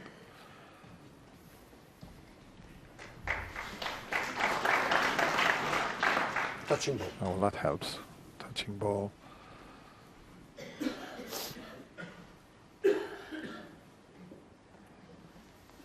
Yeah, no value in going to the ball, Ken, so just go off the side cushion. Nestle up to the black would be as good as anything.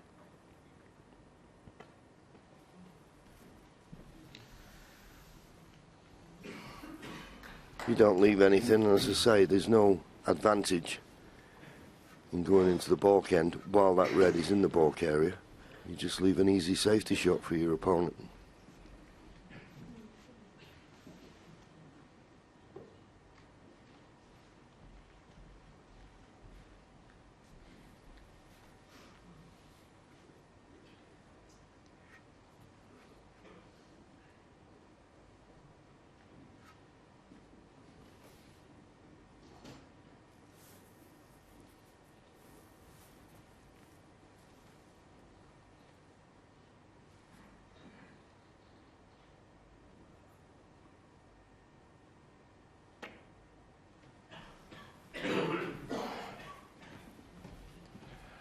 John might be able to take that red now.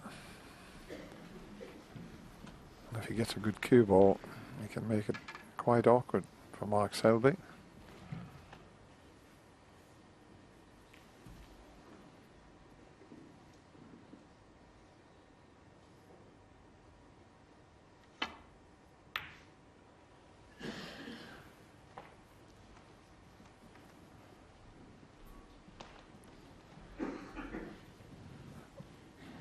Just wondering if there is a possible path back down the table with a chance of taking a pot on, but he's got a lot of balls to avoid there.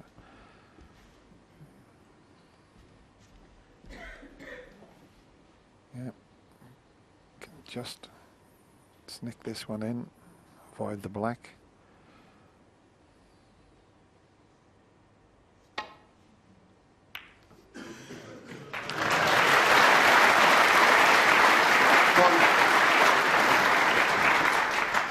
Does pick out some terrific shots.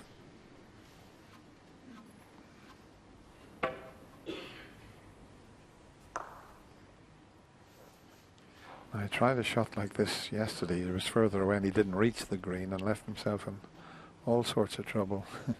He'll be reaching it this time. Mark Selby won. John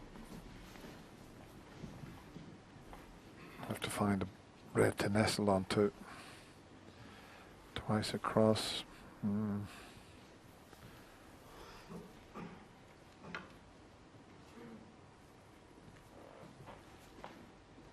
suppose the red's near the pink. If he just landed on that, it wouldn't be too bad. The others you'd be looking for the two near the cushion, the right hand one, to just nestle onto that. But I think he's just playing into the side of the reds here. But he doesn't want to be playing it with too much pace. Doesn't want to push one into a potable position here. Just to land on it, he's looking for.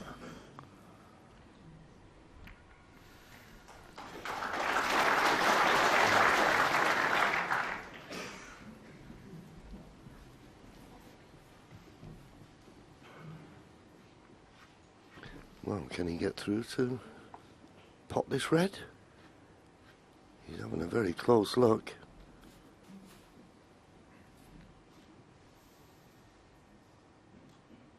Can he turn it over with a trace of left-hand side?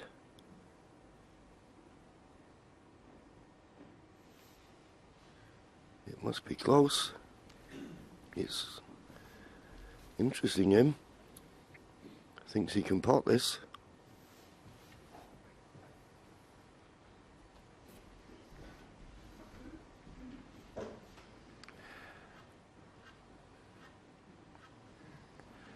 Remember the great Fred Davis used to do that. You'd be sitting in your seat You think, I've got away with this, it won't go. And then he would take ages, Fred, and then go down and knock it in, and everybody would cheer.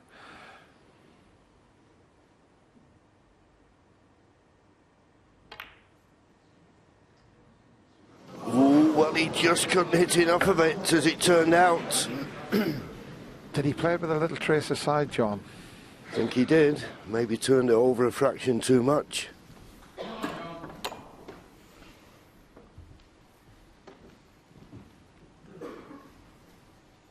When they're that close together, they're so awkward to judge.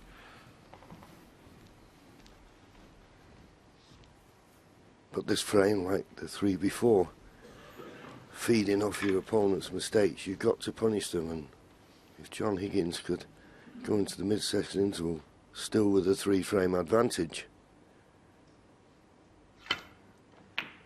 after losing the first two, remember,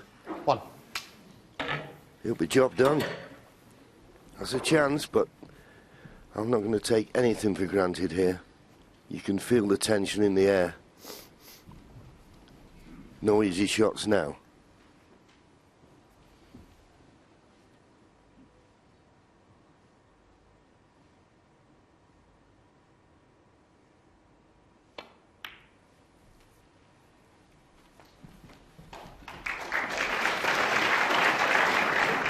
Safely in that pocket, cost him a couple of frames. He missed, well, certainly one easy pink into that pocket, but that's long gone from his memory bank.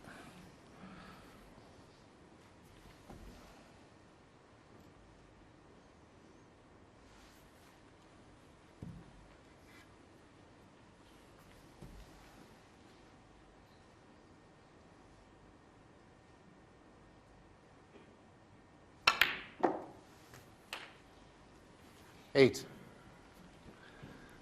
Played it well, but looking at John's face, I don't think he's got quite the angle he was looking for. He was looking for an angle to pot the pink and maybe run into these three reds.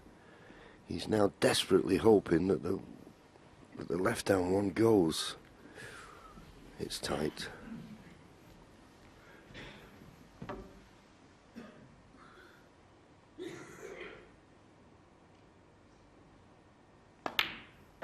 No, he thinks it just goes. I mean, the chances of John winning the frame at this visit, well, it's long odds for me, but 14.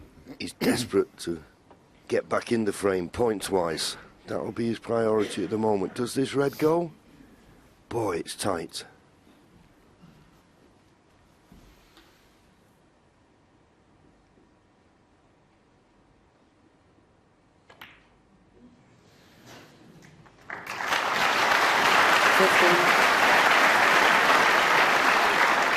Well, he hadn't got a full pocket to go at, as you can see. Watch the red. It goes in off the left jaw of the pocket. Well judged that. And he's just looking to see if that back red of the two is available, so he must be pretty straight on the pink again. And he's got a slight angle, so he may be able to cannon them.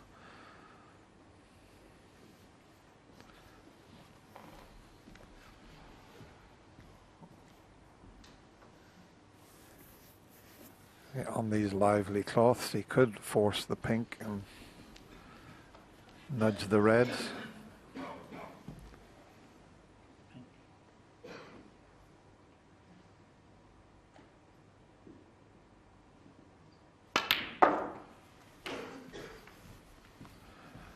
So he's not too sure about those two. That was the reason he screwed back. 21.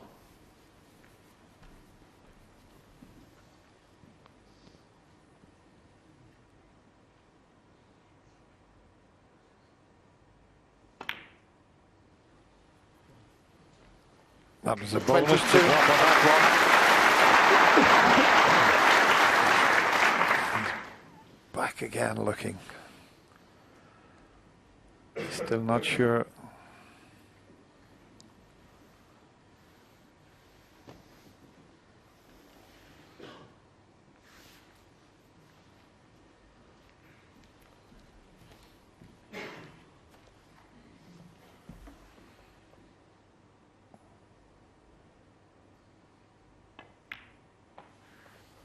find out very shortly.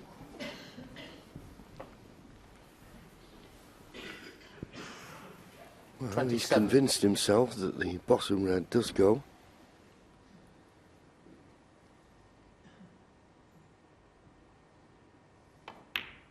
And he was right. 28. Oh, and he's run too far. He's just pushed that cue ball through an inch too far.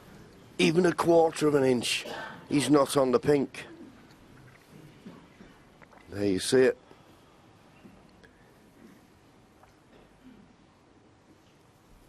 So there's only a safety shot to Green play. ball. But he's reduced his arrears to only 5 points. So right back in the frame. John Higgins, 28.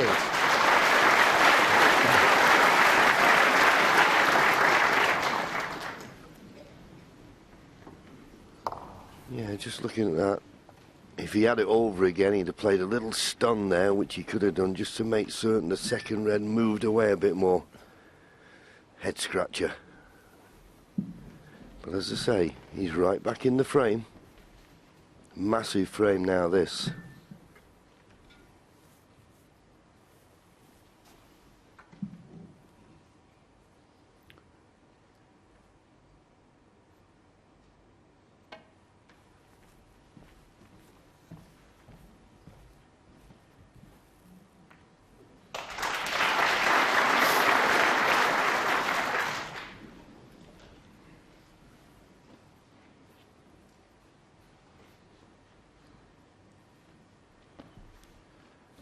Yeah, the yellow and brown are the target for John here.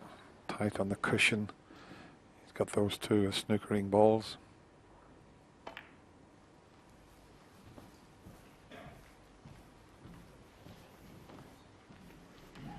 And that's pretty good. Thanks. Judged perfectly.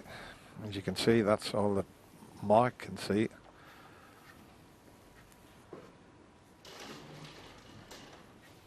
There's only shot available to him. It's just a nestle on the right of the two reds near the cushion.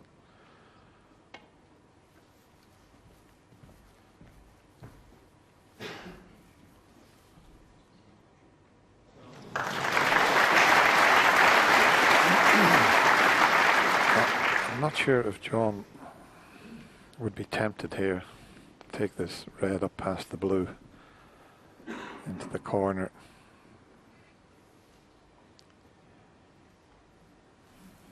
He's looking at it.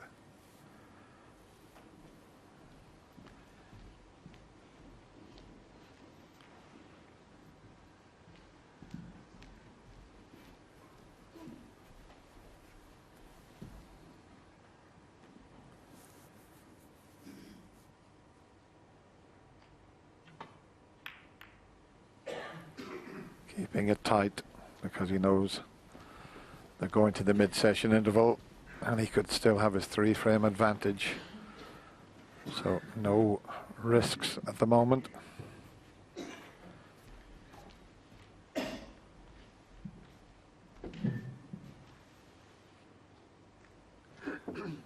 Yes, and it's not a straightforward run back to the balk end here. The red in the middle of the table. As we zoom in. May have to just play a containing safety here. I think if he played the red in the middle of the table, he'd have to avoid the two reds near the top cushion. So play the red up and down and try and put the cue ball near the black. That's all he could do, really.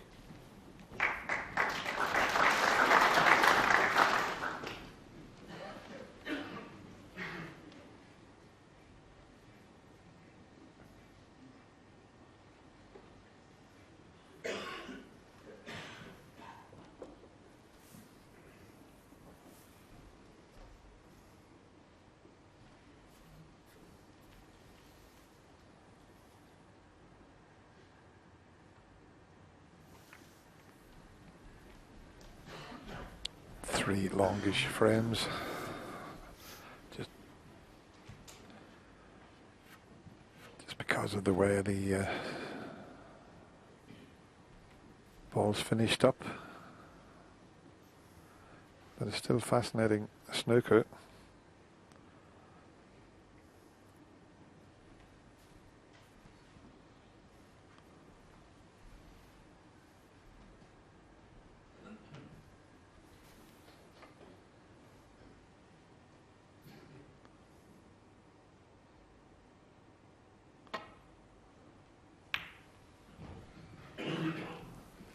They're both so good in the tactical department, as we've mentioned so many times. They're brilliant safety players.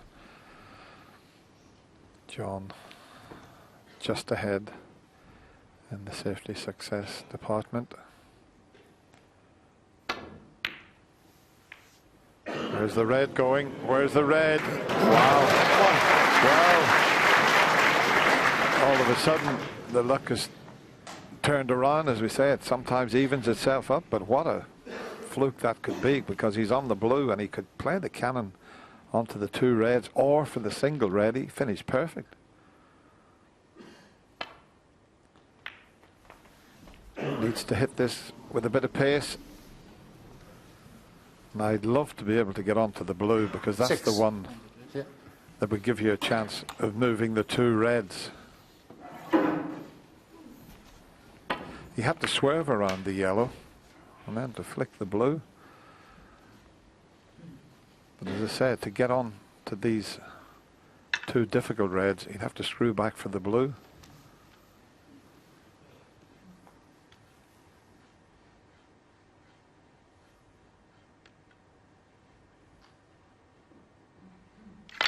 Oh, he miscued. Okay.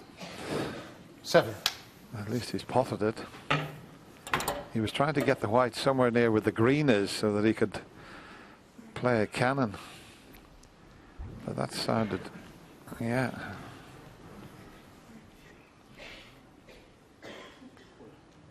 Blue.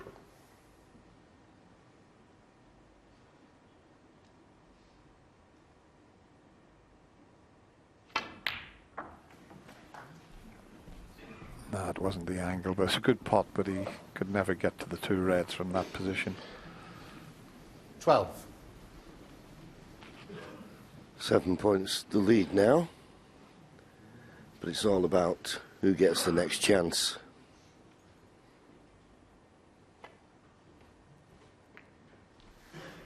John Higgins, 12.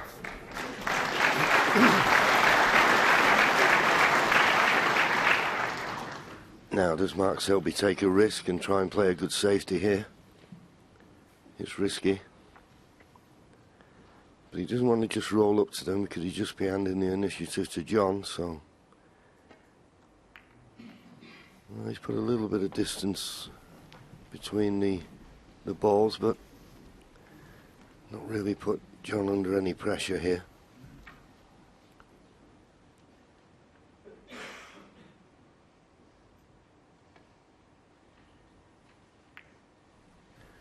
And this is the 4th frame of this session, and every one has been 20 minutes plus.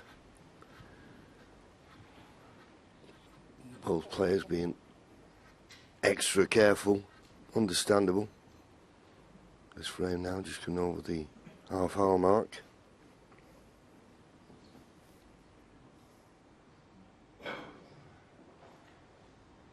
It's a long day, Dennis, isn't it? Yeah. As I say, Mark's being ultra careful. He's trying to find a difficult spot to put John Higgins', and he's trying to keep the red safe also. You normally would just get down and play off this twice across up the table, but he's trying to get the most difficult position he can to put John in.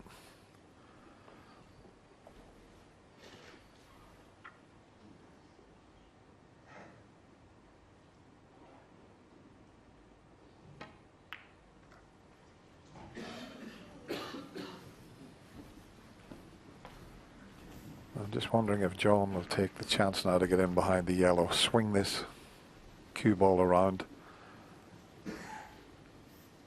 As I say, at the moment both players are just trying to make sure they keep the red safe also, but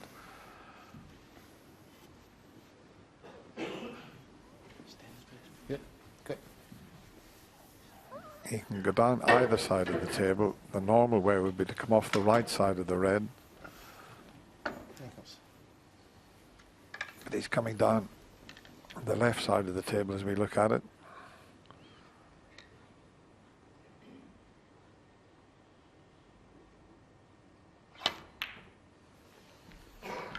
Thank you, John.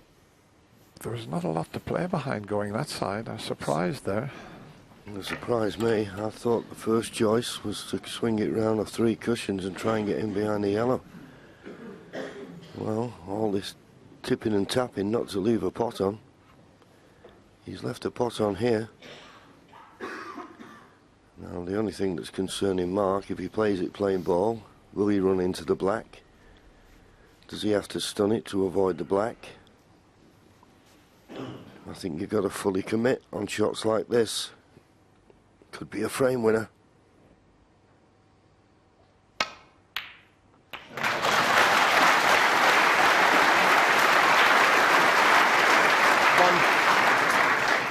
Do you know, I think he's got an angle on the green to pot the green and move this difficult red. It looks, well, it might not be a natural, but with a little bit of stun, and he's pretty good at this type of shot.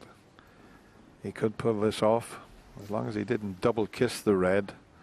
If he double kisses it, it'll stay there.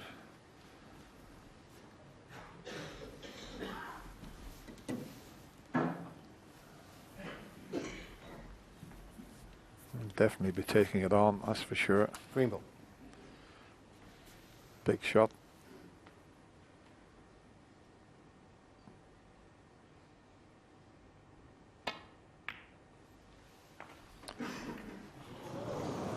Almost. Yeah, and if anything, he just caught the green a fraction too thin. 4. I think if the green goes in the middle of the pocket, it'd have got the cannon perfect. Anyway, it wasn't to be, but it's an easy safety. Thin red, run the red into the black and get the cue ball back to the balk end, and you'd be unlucky not to get a snooker here.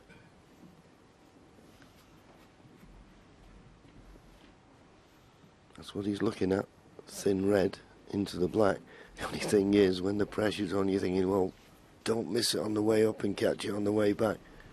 All these negative thoughts can come into your head. Got to clear your mind and play the right shot. And the right shot is thin red. Nudge it into the black. You've got the blue, the pink, the green to snooker behind.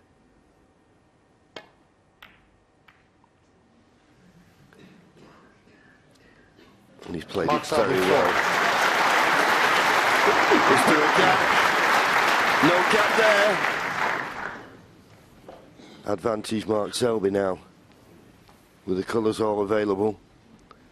The age-old problem for John Higgins. Hit the red. Can you get it safe? Well, is there a gap for John to hit the top cushion? Just about. Yep. Have to swerve it slightly. And he had. And he's played it well. He's played it very well. That's a little beauty.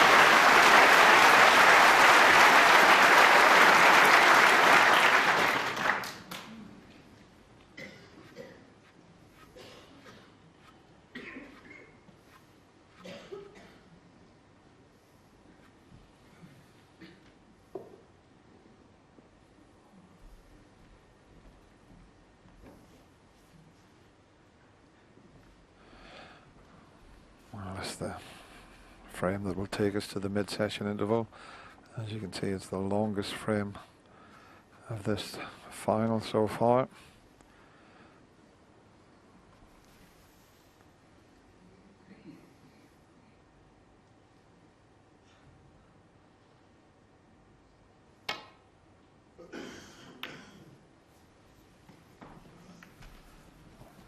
He's had a good kiss on the green.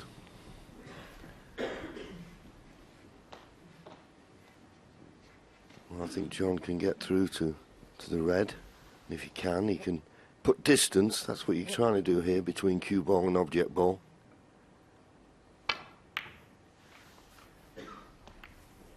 The snooker is a bonus.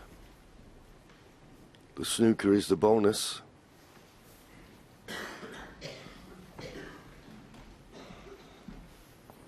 I'm right down the shot, and I think he's got the snooker, John. He's going to have to hit the ball cushion and come back, as you can clearly see from that picture. So he's got to go between the pink and blue. And there's not much of a gap there, but I think he can just do that, which makes it more difficult to control where the red will finish up. He's playing the swerve.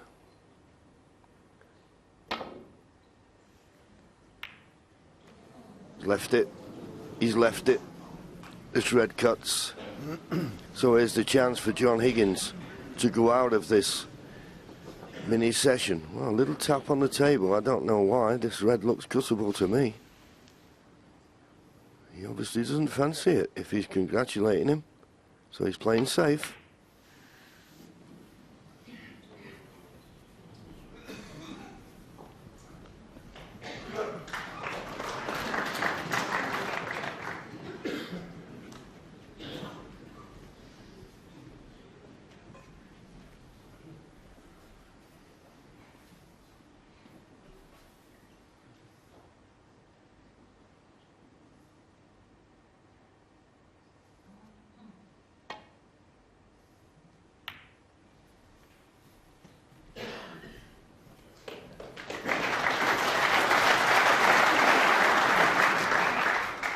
He really wants to hit this red off two cushions. He doesn't want to hit it direct off the baulk cushion. He'd like to hit the side cushion and kick the red up the table.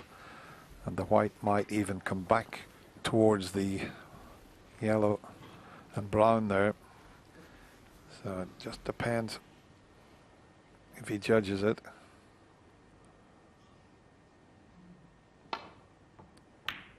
And he has judged it. He needs a big bounce for the red, and he hasn't got it.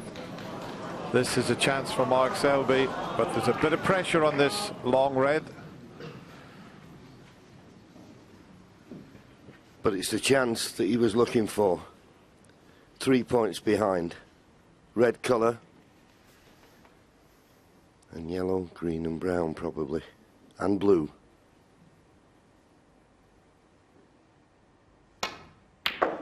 In goes the red. Is he on the colour? Is he on the colour? Needs an angle on the blue. He's not got the angle on the blue. Needs a good shot now to get position on the yellow.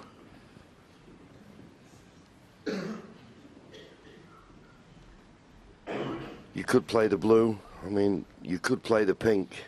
It's whatever is going to offer you position on the yellow. Well, that's where he'd love to get the cue ball anywhere near that circle. And he'd have to power the blue in to get right round there, or he'd have to play the pink to get there. I think the only reason he's not playing the pink, because the pink is missable. If he plays the blue, as you say, it's going to be an unbelievable shot. I think he's just going to roll the blue in and leave a more difficult yellow. Under normal circumstances, if he was a few frames in front, he'd play the pink, I'm sure. But the blue is unmissable. Now, how is he going to play it? With pace or just roll it in?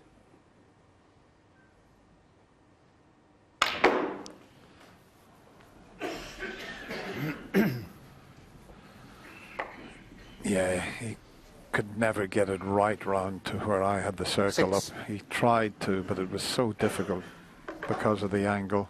That's where he was trying to get to, and he would have been absolutely perfect on the yellow, but because he was fairly straight on the blue, he was never really going to be able to get there.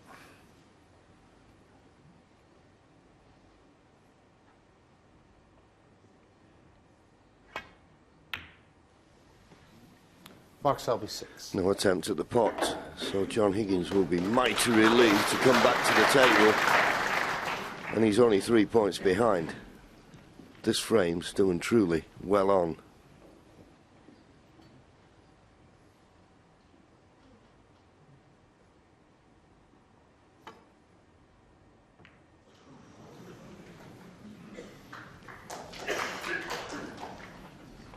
That was about all he could do. Now, Mark Selby, if he can find the correct spot on the baulk cushion, he's got the brown, the blue and the pink to get a snooker behind.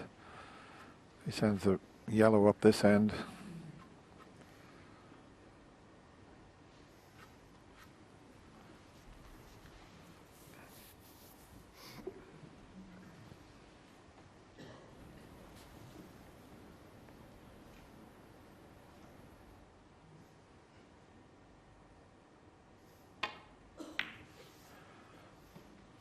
Well, he could have played this better. It needs to pull up. This is a chance. He can get through to the yellow.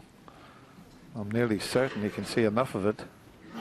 Might be a guide if he passes the blue. And the white will head up towards the green. I don't think he'll cannon the pink.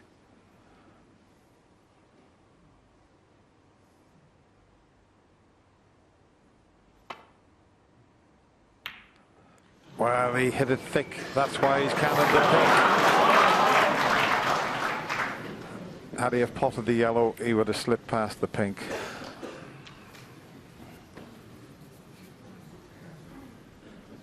Yeah, well, I didn't even think he could hit that much of the pink, and I don't think John did either. But now, it all depends. The angle on the yellow. He's got to be careful. Well, looking at that angle, he's got to be careful. If he screws back too far, he could go in off in the middle pocket. So he's not going to be able to get as close to the green as he would like. That is definitely a deep screw in off to the left middle.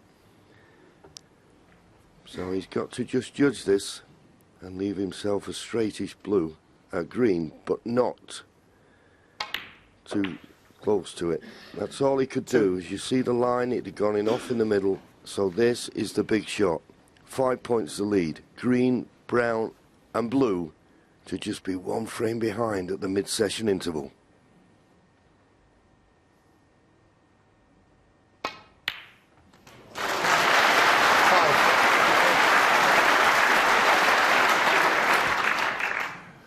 The green was off its spot there, which did help.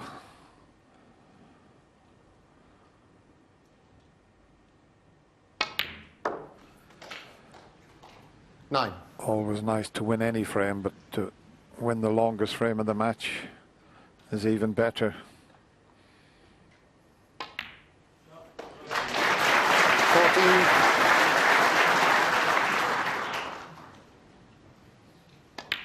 What a tactical battle we had in these first 4 frames.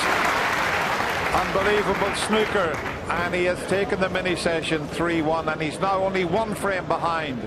It's 11-10 to John Higgins. Wow, that was a frame, wasn't it? 45 minutes worth of real tough, hard match play snooker. We thought we were going to get that really from the off, but this is the first time, in effect, that the match has slowed down to this degree, Steve. Yeah, sort of blood out of its own stone stuff, isn't it? Yeah. And I think possibly it's the nature of how it's sort of come to this point. It's not been ding-dong players just sort of like, you know, making nice breaks. It's been one guy got in front, the other guy had to dig in, and now it's just got a bit nervy, and now you can see full well why it's got like this. I think, you know, Mark Selby knows how to play this game. The respect from both players is massive, and it won't happen. It's not going to be like this all the time. I can't see that happening. Somewhere down the line, somebody's going to break free of that. Yeah, exactly. And I was going to say, you guys have got so much experience in finals. You've been there, you've done it. And at this point in proceedings, you know, I'm sure. What are you experiencing at this point, John, when you're in the third session? Well, different emotions from both players. Obviously, John Higgins has had that lead and he's been pegged back. Then all of a sudden he's back in again. Mark Selby's playing catch-up all the time. Nearly got there, let it go. So you're going through everything. And this is rather like you say with you on the golf. This is like moving day, this third session. This is massive. It sets the tone for what happens this evening. You can see both players are trying not to make a mistake. Perfectly understandable. And it's hard snooker. It is, but it's very enjoyable, and I hope you're enjoying it at home, because it looks like we're in for a very long evening by the look of things. Now, I know that Ken Doherty's watching this 20 years after you secured the title. And, Ken, I was just going to ask you, when you came back to try and defend that title in 1998, you came up against a certain John Higgins, and it is remarkable to think that 19 years later, he's still trying to do something similar to Mark Selby. He's amazing in that regard, isn't he? Incredible, incredible. He's there 19 years, such a tough match player. Probably the toughest since Dave Davis, but I think Mark Selby has probably taken over that mantle. It is a complete war of attrition, those first 4 frames. Both players trying to outdo each other, and I think they're just forgetting how to just play. What they normally do is try and play. As Steve Davis said, as soon as one gets ahead, it becomes a bit of a slugfest. And if I had words of wisdom for either player in that dressing room, I'd say just release the shackles, because if anybody can get a bit of a momentum here, they can go on and get a 2 or 3 frames and get sort of the balls open a bit and try and make some breaks. But at the moment, they're just trying to do each other. They've got bogged down, and the pressure is getting to both players. There's a massive session so far. The momentum is with Mark Selby. John Higgins needs to get a little roll, get his head together, and get back the way he can play. OK, Ken, you always have words of wisdom. Now, if you were to tot up all of the numbers in this year's championship between the play here in the Crucible, but also a full qualifying event here in Sheffield beforehand, you would realise that we've played nearly 2,300 frames of snooker in the last few weeks. But what about the best shots within those frames? I wonder, you'll be the judge of this, but we've got a few starters for 10 for you.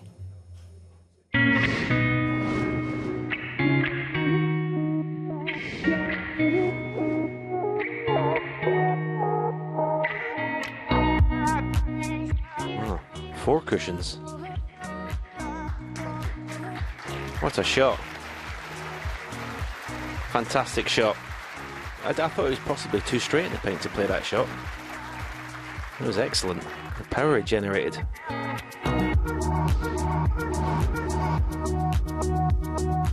This is dead straight. You know, not this for a long screw back. This is a monster. Oh my goodness. You cannot hit the ball better than that. No, that was a tremendous pot.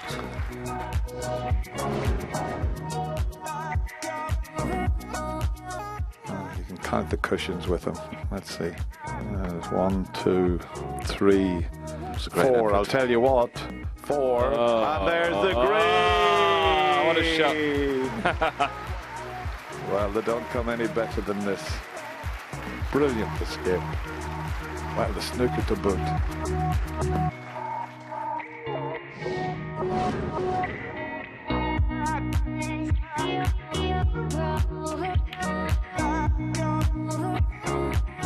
How's this for a shot? How's this for a shot? How is this for a shot? Wow! It was a cracking shot.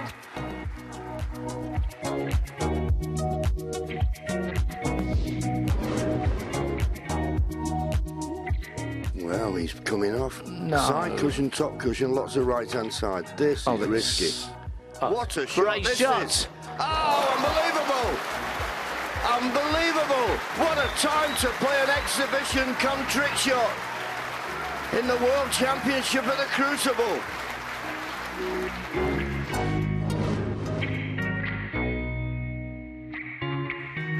If he's taking this on, this is really tough. Oh, what a shot! That was incredible.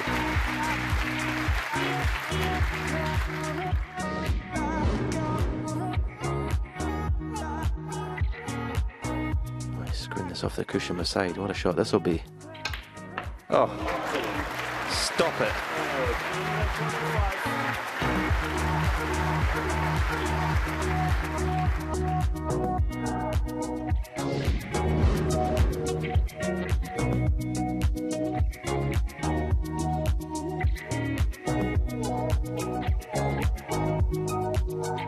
Well, not only he got it back, he's got a beautiful line. If he misses the brown, this is sensational.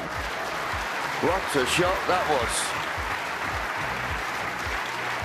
Well, mark that one, John. The best safety shot of the tournament so far.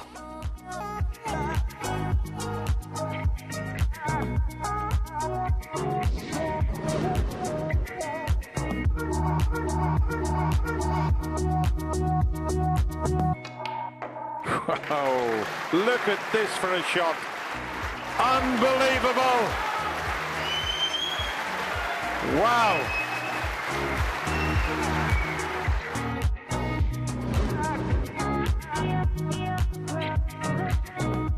Screw off the side and top cushion with loads aside. Have a look at that for a shot. That is one of the best positional shots you could ever wish to see. This here was tremendous, it really was. So what is your winner? Well, you can vote now on the BBC Sport website by clicking on the shot of your choice.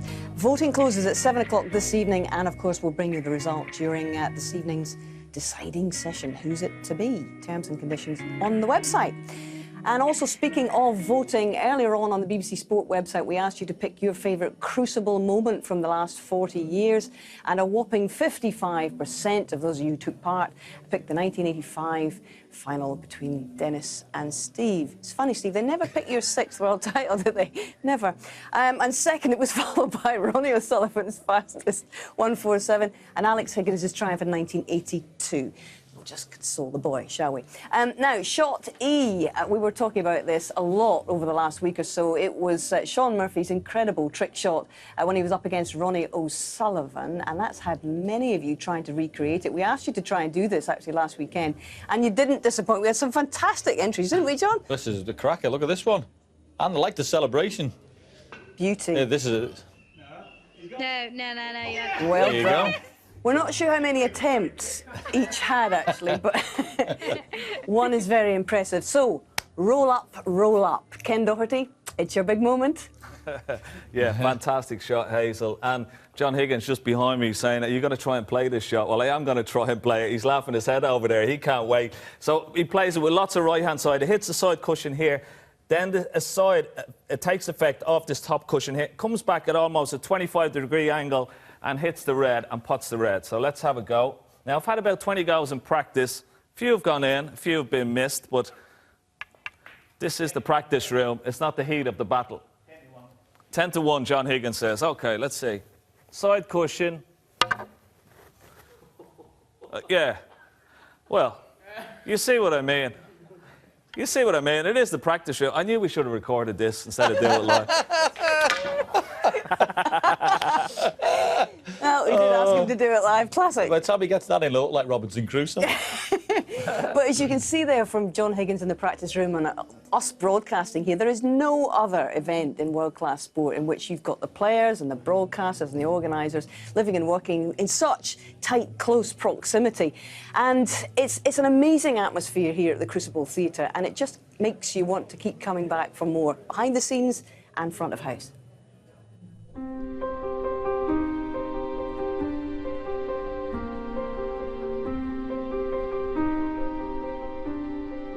I'm Rob Walker, Snooker MC. It is so important that your contribution to the drama is at the start of the evening and at the appropriate moment. It's just the best place in the world to come and be a part of live snooker. There is no venue like it anywhere in the world, because the place, the people and the players deserve everybody to walk through those doors thinking, right, I'm going to do my little bit to be a part of another great year of snooker. A world-class weekend of live sport starts right here, right now, in Sheffield. Mike Ganley, World Snooker Tournament Director. The atmosphere's still there, the fundamentals are still there in that arena. The people are so close to the players. The people sat next to the player's seat can virtually touch them. Duncan Richmond, cameraman. The word unique is overused. Sheffield, the Crucible, is unique. There isn't enough space to work in, and then it becomes one of the most spacious venues to work in. My name's Eugene James, table fitter. It is magic, it's great. When you've been to all the other venues all over the world, this one definitely special. When we service the tables during the tournament, the people are right behind you, and it's scary sometimes. Jan Verhaas, snooker referee. I've walked out there 5 times as the final referee already, and to walk out there and through that curtain, it's an unbelievable feeling, you know. It's the pinnacle of your career, and you know, you can feel the atmosphere, the tension when the MC does the walk-ons for the players. It's just incredible. I get a lot of stick sometimes on social media for being cheesy, but being cheesy is part of the role, because you're there to pump people up. The Wizard of Wishaw, John Higgins! You have to give it a bit of welly because you want the audience to give that back, not to you, but to the players when they walk out. If it's fun for me coming back in my little role as MC, imagine what that must feel like for the players. First time, 10th time, 23rd time. Must be amazing. You cannot get closer to the crowd. There's no other sport in which we work closer with the officials and the players. One wrong move from you, you can put a player off. You know, rule number 1, we wear black. Rule number 2, player goes down in the shot, you don't move.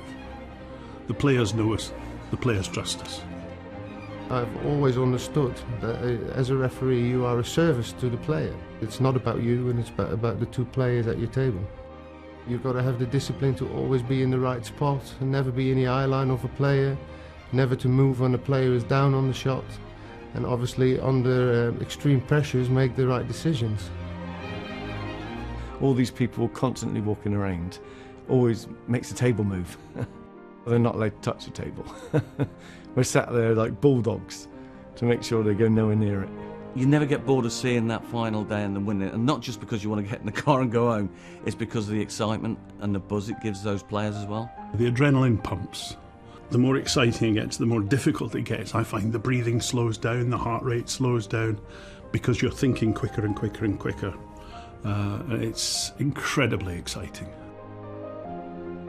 When you see the great matches on the table, I don't think a lot of people appreciate how hard we work and what we put into it.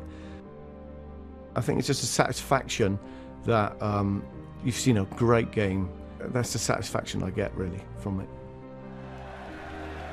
It's just been so special to be part of such a great event. It's very humbling, and you're watching people live out their dreams under the most intense, immense pressure. So it means everything that I've had a chance to be part of it. We should all be proud year on year because the figures are getting better, the sport's getting bigger. This is going out to 60, 70 countries around the world. It's a team effort and we should all be proud. I'm very proud, especially to be chosen for the 40th anniversary of the Crucible. I'm not the youngest anymore now, so yeah, you know, if I'm true to myself, I probably think this will be the last one. I'm going to be over the moon, and I'm going to be really proud, and I'm going to enjoy every minute of it. Yep, it's one big happy family, although I have to say I'm quite looking forward to going home. No, I'm joking. I'm only joking. But it is an incredible event because you do have to work so close to everybody. And as I said in the introduction, I can't think of any other events in which we are all so closely knitted together here. That's right. And in recent years, it must be said also, it's a happier family. When the game was being run by the players, there was all sorts of political infighting. Now I think it's far better set up and enjoyable to come here. John, is this championship getting bigger and better every year, do you think? Yeah, I think so. And to be honest with you, this is where you're a player you want to be. You want to be coming, and this is what you want to be in a final like this. John Higgins, 6-frame lead over Mark Selby has been cut once again to just the 1 frame, and time for a change in the commentary box now.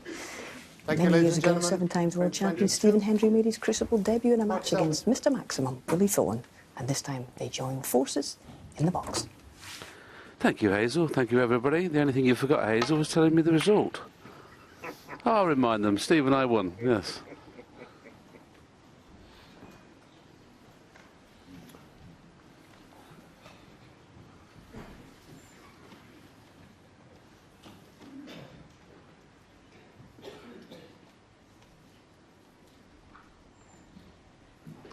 It has to be said, this was real connoisseur snooker, the first 4 frames. One for the purists. Don't think you got involved in any long matches, Stephen, in your career, did you?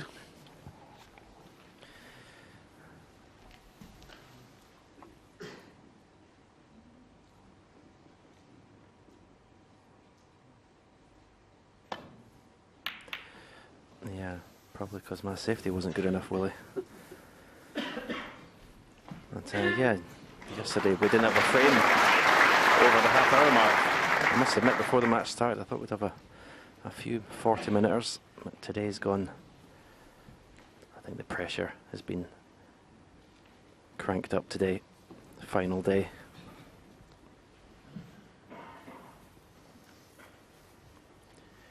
Yeah, the average frame time's just crept over 21 minutes.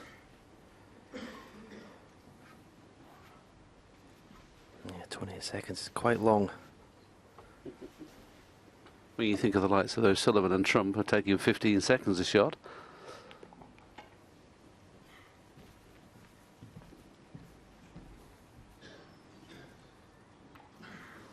That's an error. Very unlike Mark Selby. Yeah, I don't think the frames are going to be getting any quicker from here on in. Yeah, the pressure is just going to get higher and higher. Under normal circumstances, John Higgins will be playing for the black here. I don't know whether he's going to do that here or play for the blue. Well, he's playing for the black. I don't know whether Stephen would he risk it. Well, if he didn't practice, he's straight into the bunch here off this black. He'll probably still play some sort of cannon, but it wouldn't be at the pace they would play if it didn't mean as much. In fact, he didn't even play any cannon. And that's not the best positional shot he's played. That was a bit tentative, a bit negative. 8.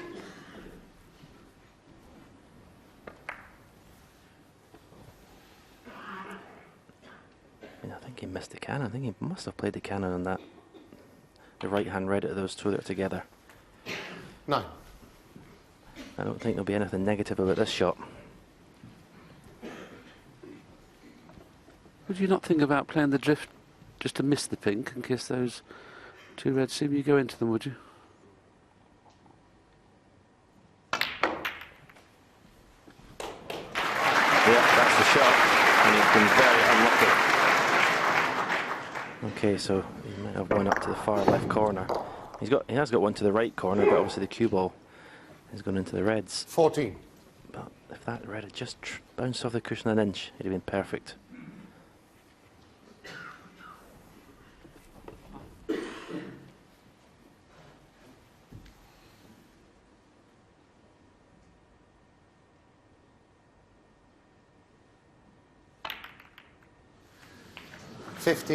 Well, obviously at first glance that looks an absolute terrible shot, but he's played to kiss the red half ball. I'm presuming John thinks he got a kick off the black, off the red, I should say. Let's just see if we can notice it. I would presume he's playing half ball on the one just above it. Oh yeah, the red and white jumped, so took all the spin out of the cue ball.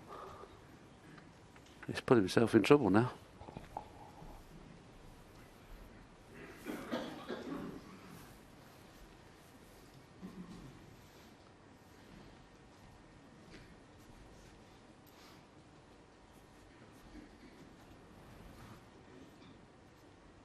Didn't look so bad at that pitch, did it, Stephen? I don't know whether he'd just hit it bad.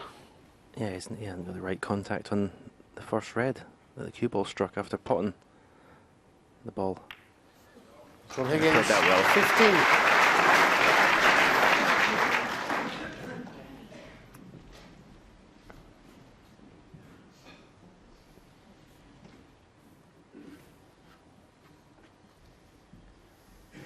That's amazing what the pressure does. I mean, chances like that. You'd almost bet your house on John Higgins winning in one visit from that sort of situation. Everything is difficult now from here on in. What a test for these two players.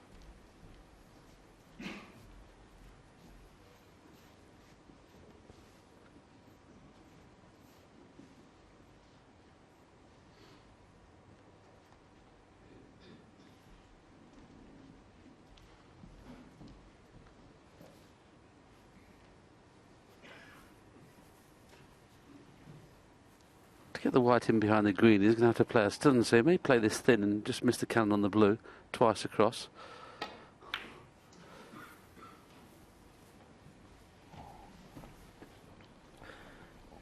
Maybe the red is a little bit further away from the left corner, but I thought it was maybe worth playing a double there.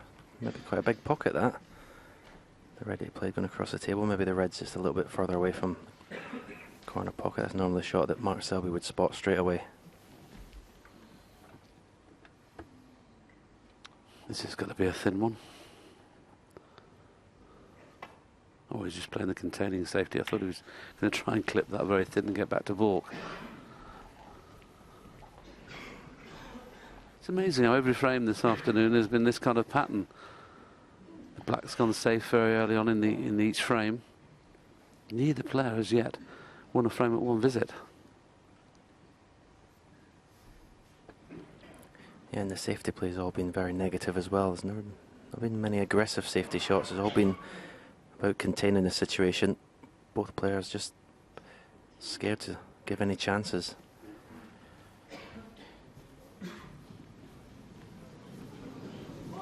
Foul.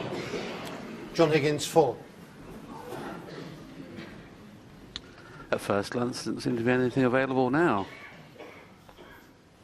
I think what John Higgins can do now is play a telling safety shot. Because whenever you get your hand on the table, you should find the baulk cushion.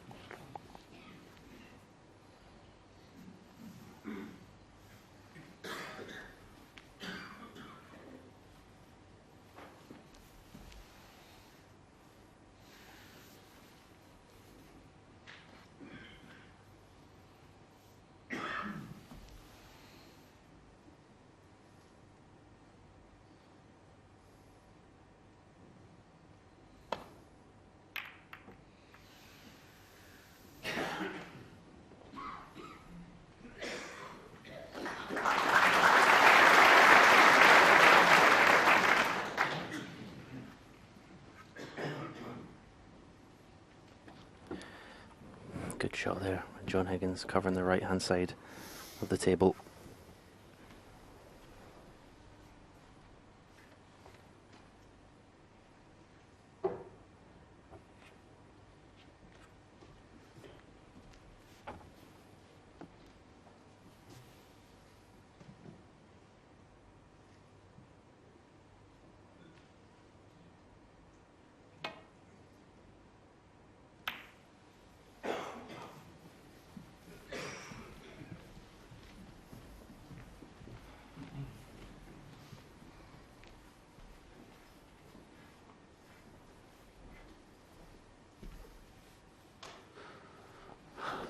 Because the players have to have time to get ready for the final session. They won't start a frame after 5:15. So there's every chance this could be pulled off with at least 2 frames to spare. There could be only 2 frames in this session now, getting ready for the 7 o'clock session. It may only be this one.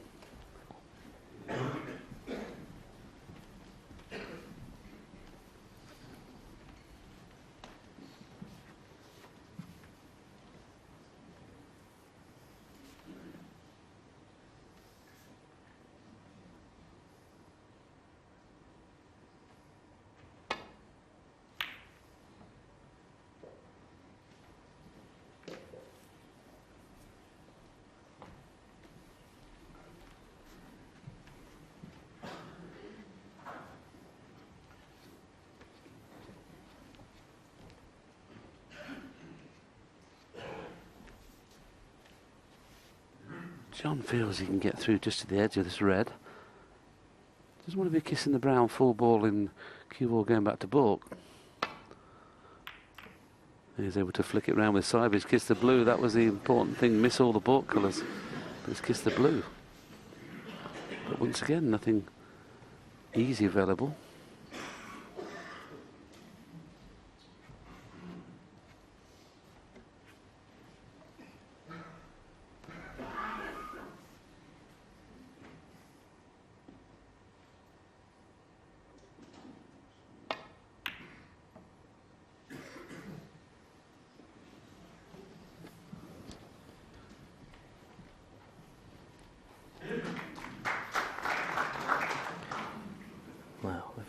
Obviously is the case that maybe this frame, maybe 2 more frames, and this one's certainly very important for Mark Selby.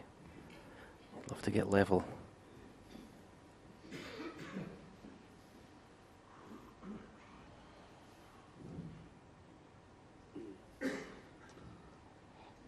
I know you called it, Stephen, that you thought there'd be a couple of 40-minute frames in this match with these two great safety players, but looking at the whole tournament, Mark Selby playing so well earlier on, do you think Mark Selby should have played a little bit more open?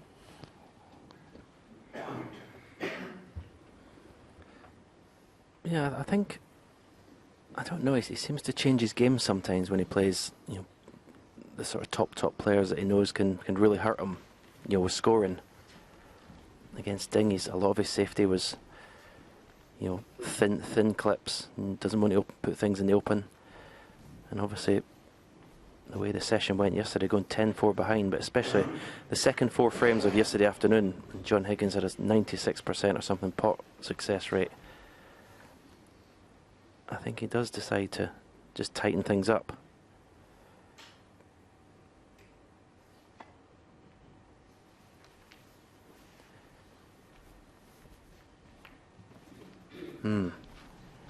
That's not so good. Yeah, that's a mistake. You see his head drop there because his red's available into the middle pocket. And if it goes in, he's bound to be on the green.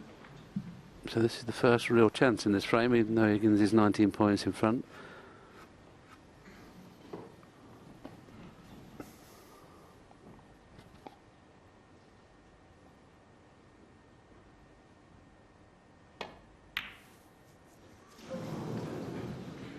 It's amazing how much more difficult those opportunities are when you know the pink's not available, the black's not available. It just doesn't whet your appetite coming to the table where you know it's going to be so hard to score. Thank you. You're not as enthusiastic going for a pot. What a result he's had there, though. Yes, you can smile. John Higgins is in real trouble. I think he's going to maybe have to take the pot on. There's 3 reds in the line and just near the black spot there. If the third one will pot into the corner, I think he's going to have to take this on. I mean, it looks a big pocket, doesn't it? That red. It's closest to the left corner. If he takes this on, maybe the red is just a little bit too far away from the pocket for one red to go in off it. Need to catch the second red very thick.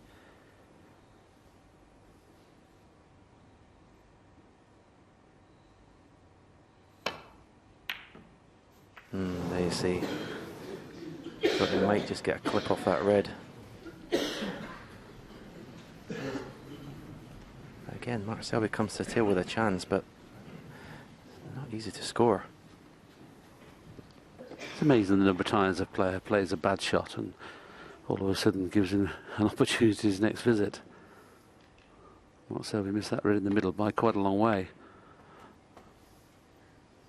Somehow he's going to have to get onto the 2 reds around the black spot area with a chance eventually of bringing the pink into play, because this frame is very tough at the minute. I wonder if he'll risk it here. If anyone has got the cue power to play this shot, Mark Selby's got it in spades. Put the yellow direct screw into the pink. He may think it's too risky. But if he wants to develop this to a frame winning chance, I think he can go for it here.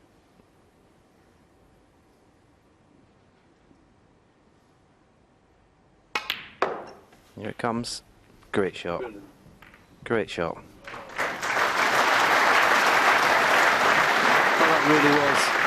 that was a super shot. Stephen called it, and he didn't really play it as hard as we thought he might do, but look at, he's cleared the pink spot. Now, can he get nicely on the pink? Because if he does, this is a great chance. There's 6 reds in the middle of the table. 4. And under hit it again. Well, as much as the last shot was good, that was bad. I mean, if you overhit this by a long way, you'll go up the table. You've got 4 colours up there. Be very disappointed with that. Although he's looking at the black. This would be handy. Get this back on its spot.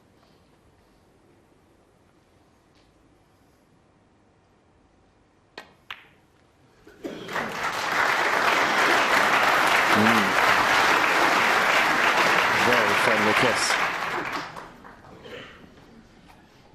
Yes, this is, we just talked about when you sometimes play a bad shot, it can get you in the next time, but that bad shot on to try and get onto the pink has actually turned out to be fantastic now. because this is now a frame winner. 12. Okay, he's 7 points behind, but you'd expect him to pot these 5 reds and 5 colours. I mean, John Higgins must have been sat in his seat when Mark Selby potted the first red to the yellow pocket, thinking, well, he's going to do well to win the frame from here. 19. Within 3 or 4 shots, he's got the pink and black into play.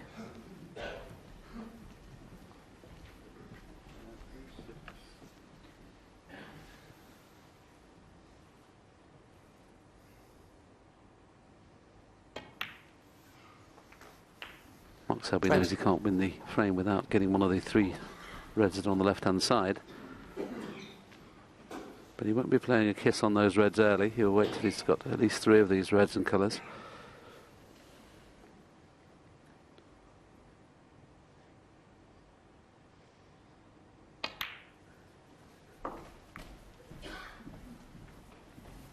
Well, we didn't see this coming, did we, when he was 10-4 behind?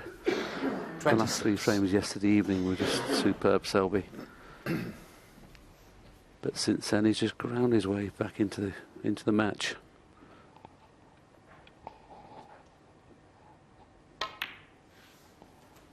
$27.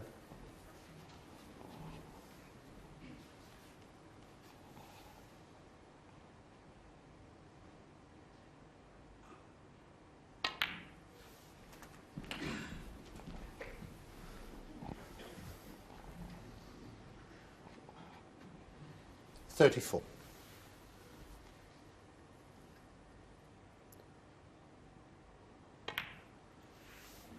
$35.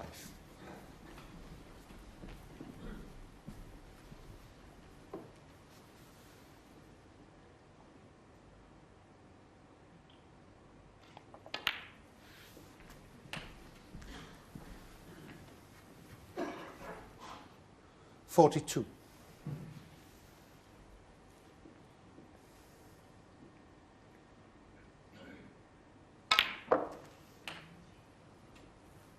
$43.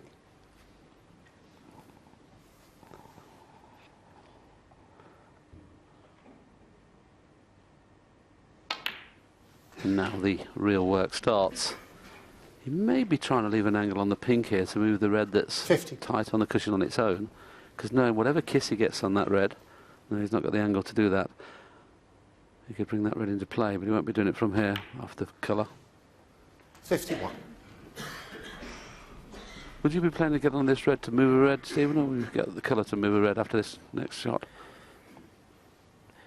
I think the fact that you only need the red, you play it off the colour. Finish high in the black here.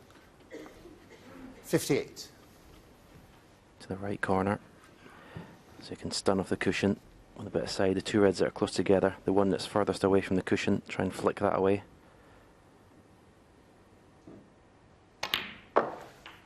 59. So there's the half-ball black Stephen was talking about. And he will be playing that shot that Stephen called. The cannon into the red that's just off the cushion. Very good, unlucky. Okay, might have to take this pot down the cushion purely because it's frame ball. This may be worth the risk. 66. Yeah, and the fact the red's touching the cushion makes it that much more gettable. And you have to think, even if you miss it, the position of the reds, it'd be some clearance for John Higgins to pinch it in one visit. Yeah, what you notice here with the mark as well, he'll play with lots of left-hand side to try and cover the pocket with the black, just in case it stays in the jaws. So keep an eye on the white ball here with loads aside. Mind you, stretching a little bit.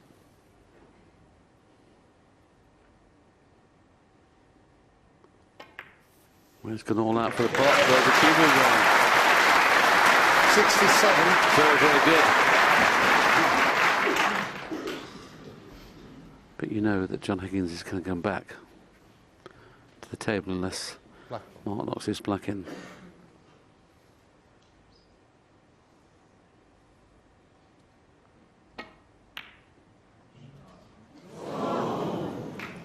Mark Selby, 67.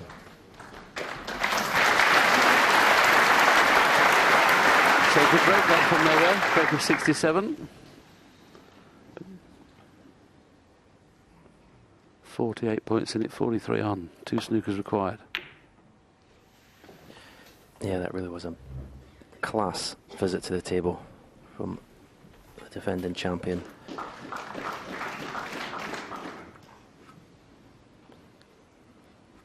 Never looked like a frame-winning opportunity.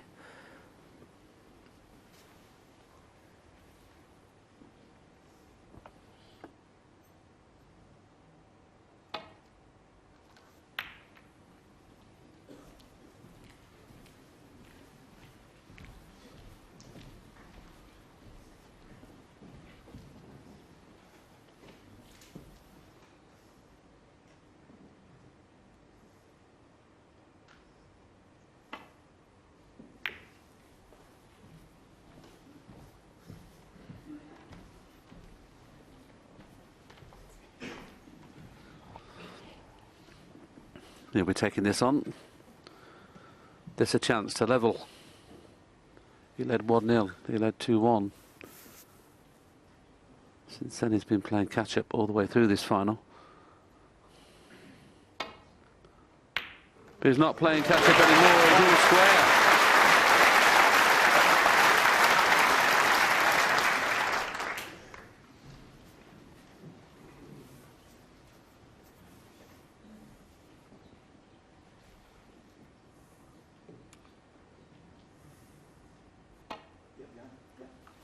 One in the frame.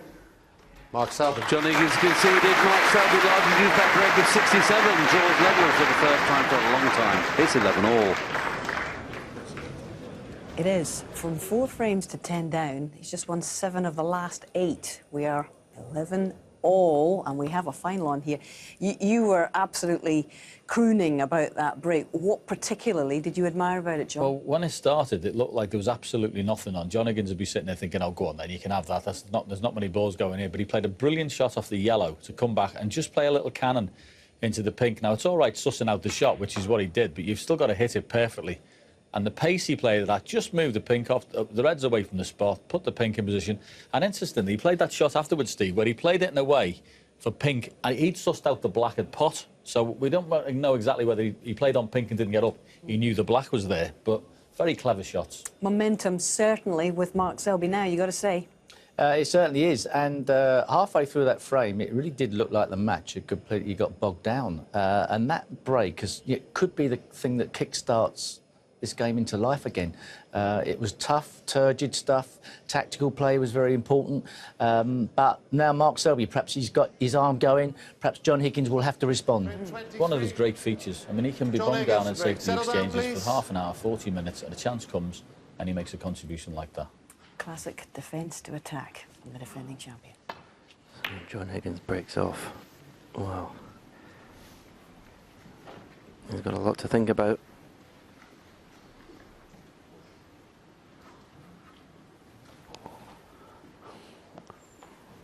Just have a little look at this.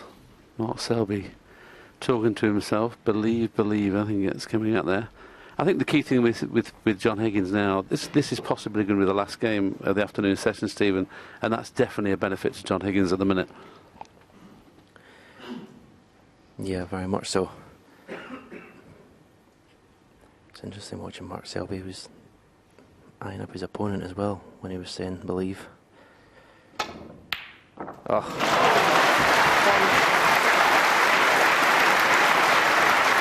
That was magnificent. He's finding a gear, Mark Selby.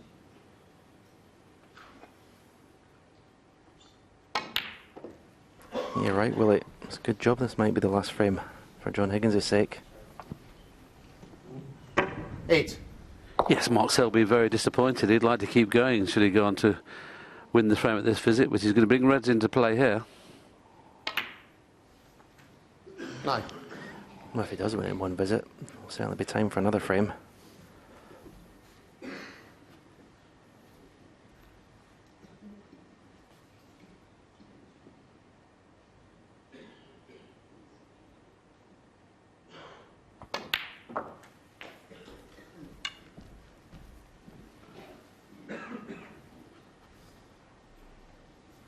16.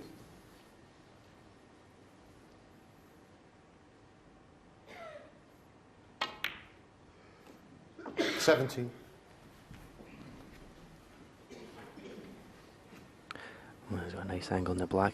You almost stun this off the cushion, left hand side, into the bunch.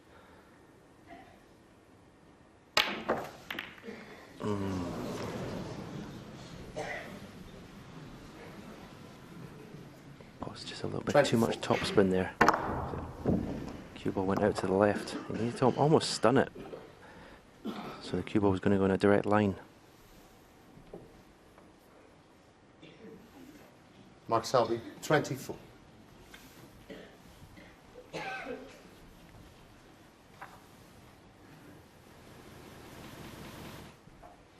There you see, and lots of topspin on that cue ball.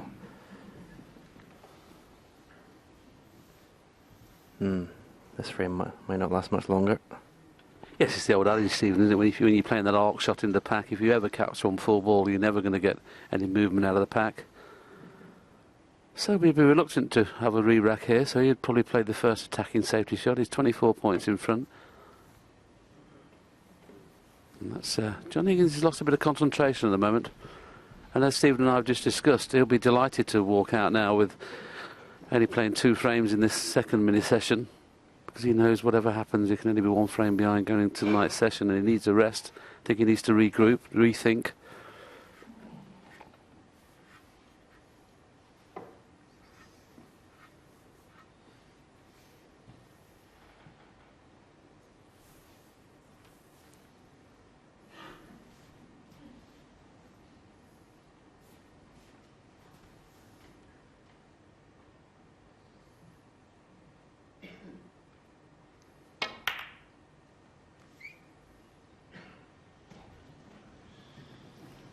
A little surprised with that aggressive safety shot. He hasn't played one of those thick ones into the pack for quite some time. Yeah, as I said, he was playing them in the first rounds when he sort of knew that he wasn't going to get punished. He knew he was so confident of winning, but maybe that's what he thinks. Maybe he thinks John's in a state where he's not going to punish mistakes. Dangerous to underestimate John Higgins at any stage.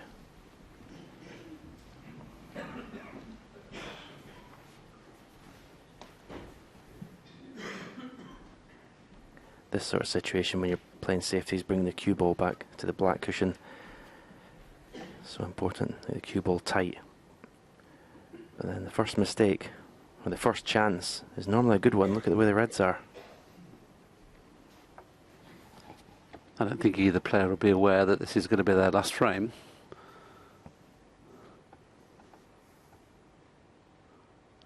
Can John Higgins get back into this frame and still be 1 in front with the night session to play? Needs to find the cushion. He has done. Don't know whether this red cuts. I think you can see the red that's nearest the left-hand middle pocket. And he's just coming around now to look at the potting angle. He's not going to go in off if he pots it. He could well get on the black from this.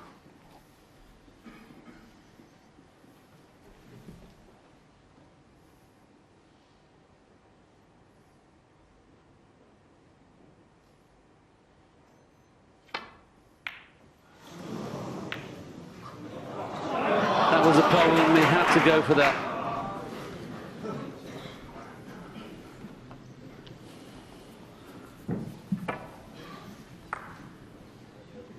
There you go.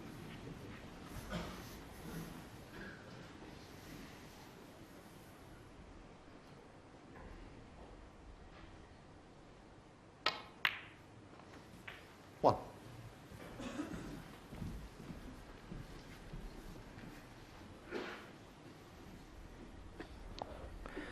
Well, the way the reds are, you would expect Mark Selby to win this frame. Certainly somewhere between 5 and 10 minute mark, which means we will get another frame. 6.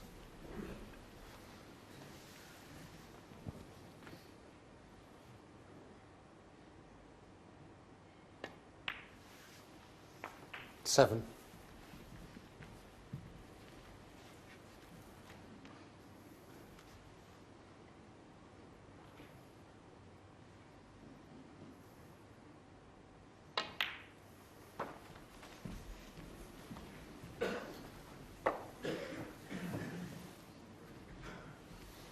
13.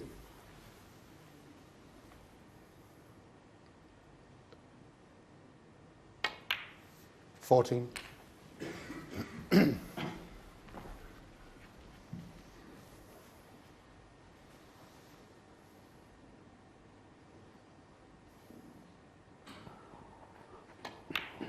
Mark Selby must be buzzing inside. I think he's clawed his way back into this match and could well take the lead 21. for the first time since frame 3 where he led 2-1.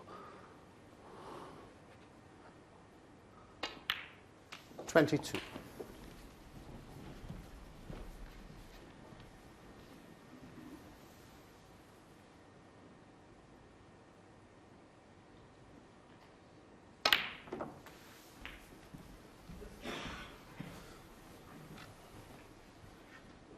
29.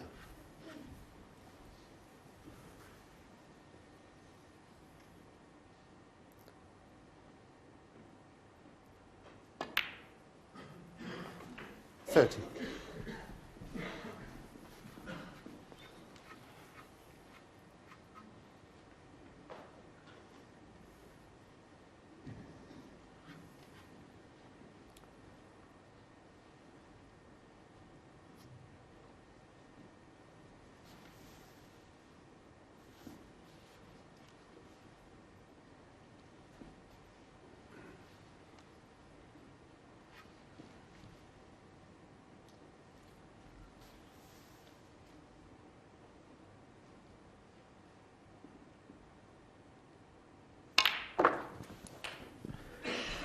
just about keeping his focus, Mark Selby. Doing everything into every single shot. 37. Now is not the time to put in a careless one. A couple of pots away from taking that lead.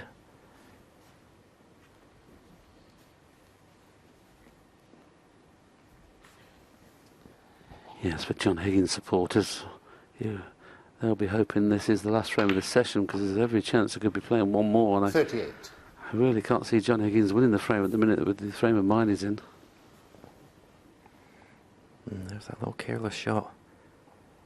Okay, still expect him to get this pink. Cued it beautifully. He's definitely getting stronger and stronger. 44. Mark Selby.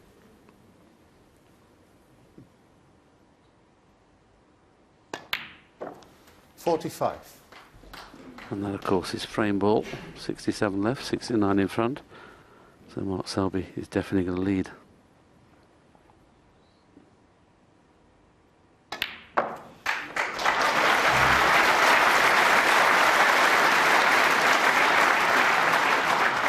$52.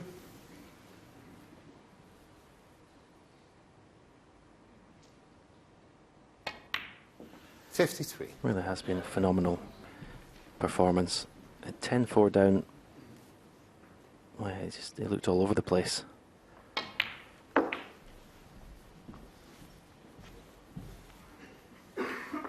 Since then, it's been a typical Mark Selby dominant performance.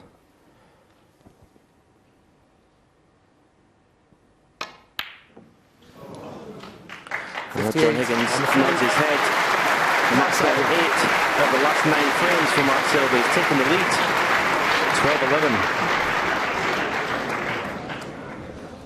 Well, the last time that Mark Selby was ahead was at 2-1, just about 26 hours ago. It's been a long, long time. But he seems to be all fired up now. This is a fantastic performance from the world champion en route, perhaps, to a third world title now. Yeah, it's funny that John got left a real smelly cut in the middle pocket. We both said, Steve said, these are the type of shots, when you're under the cosh, you hit them thick. And exactly what he did, you know, and especially a shot where you've got no control over your position as well. So he didn't get it, and he left a great chance, and it's just what you'd expect from Mark, because he's really got the bit between his teeth at the minute. Assess the psychology for us now, guys, because obviously John Higgins is out there. He's been keeping him at arm's length for such a long time, but now the initiative has gone to the defending champion here. What can he do to regroup, Steve? Well, he has a different pressure on him now, and at some stage it may be the case that he can actually consider himself not exactly the underdog, but have no worries about that. Looking over your shoulder is a horrible situation on the snooker table. It really is, because it's a still ball game. You've got all the time in the world to think. It's not even a reaction game. And it may be that Mark Selby gets in the same position, but you've got to say, incredible performance by Mark Selby. It's not the first time he's done this in the World Championship final, so perhaps the confidence he got from the first time he did it against Ronnie O'Sullivan is possibly why he's actually not panicked. But I think John, sorry, I just think John's had the nod there just to tell him that there's one more frame being played in a session. So there will be. It's confirmed. Just, yes, yeah, so he's just given a little nod there to the authorities to let them know he knows that. And I think fascinating was that glimpse into the mind of Mark Selby when we saw him mouthing "believe, believe." Very seldom do you see someone actually articulate what they're feeling. I mean, this is way ahead of schedule for him, because he'd have been looking to get out of this session. If he could win a 5-3 today, that would have been brilliant. He'd have been right behind John Higgins in the final session. He's well ahead of schedule in this one. Right, we go. And of course, as Mark Selby breaks off, every chance of being too clear going into tonight's session. John Higgins somehow has to summon up all his experience and win this final frame.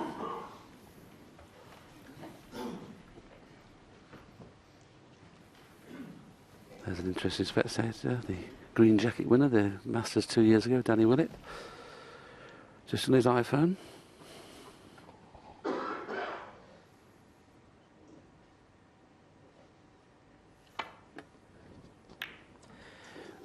Yeah, when Mark Selby left the arena, I was looking at John Higgins' body language, and it wasn't good.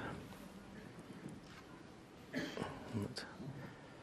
bit depressed, which you understand the way it's gone the last few frames. I think I detected slight bloodshot eyes in John Higgins there when we had that close-up of his face. I think he's going to need a chance here with reds apart, where it's almost impossible not to make 50.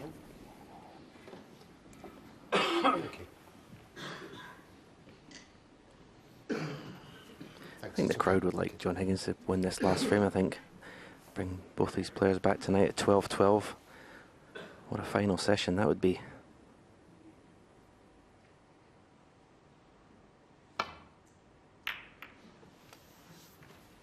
Good shot. Acknowledged by his opponent.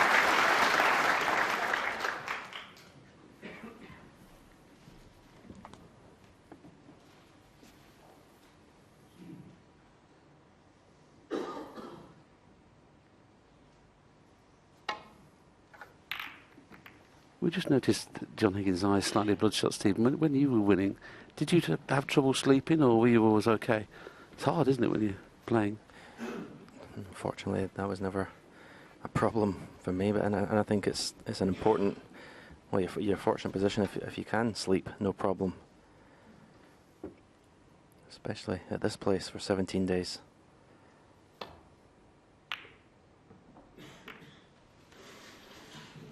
It's amazing the psychology of snooker. Yesterday, the body language is complete turnaround. Both players. It was John Higgins that had the spring in his step round the table. It's completely changed. Now it's Mark that's prowling.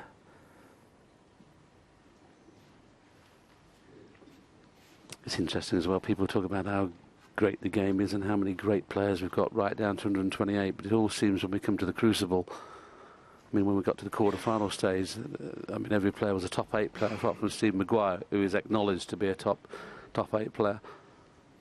The cream always comes to the top in this tournament.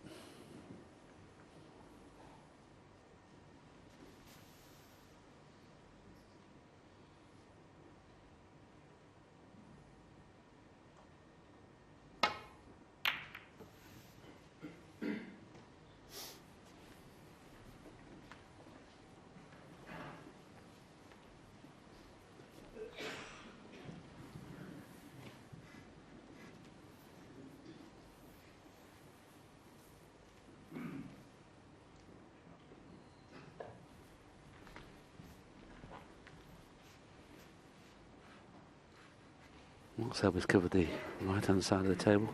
No avenue back to baulk from there. See, one of those where he may play it very, very thin with right-hand side and check it up. Well, he's sorted one out somewhere. Let's have a little look. The one 3 down from the pink. Looks like he's playing half ball off that, but just be very careful not to push the red over the right-hand corner with this safety shot. Very dangerous. And he's hit that terrible.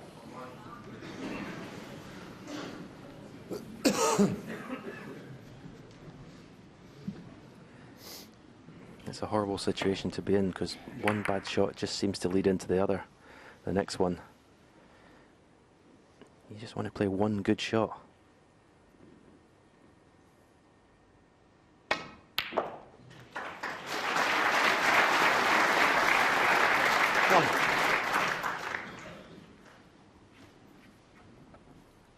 Must be a great feeling for Stephen, for Mark now, Stephen, the fact that he knows whatever happens, worst way he's going to be level going into tonight's session. Well, if someone had said that to him at 10-4, he'd be going, possibility going into the last session ahead. He probably would have laughed at them. This is going to be a good positional shot. Not easy, this yellow. Just wriggled in. But it's got the position. Or does this red go? 3. Well, once again, you can see from that picture that particular red doesn't go, but we can see one to the left of the black there that parts through the gap. Yeah, the choice of 3 reds. The 3 reds in a line there sitting beside the pink. If he'd put the yellow in the middle of the pocket, he'd have been on a choice of those. The fact that he almost missed it, that's why the cue balls travelled further.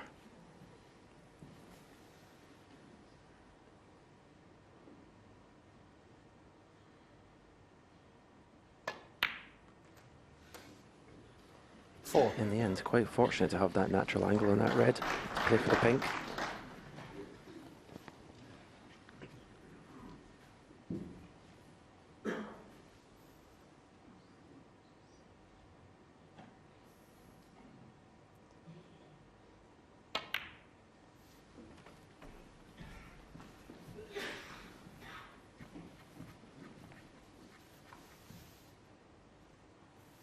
Ten.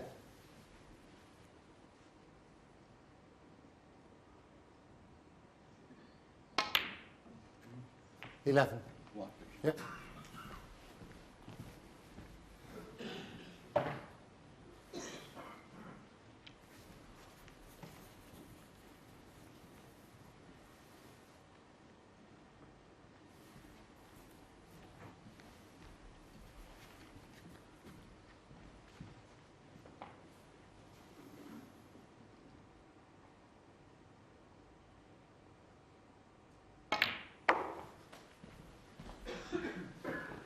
Another thing for John Higgins sitting in his chair now, he's just had to witness 2 breaks of 67 and 58 in the 2 previous frames that Selby has won, so he's got to be thinking now this frame could well be over in a minute.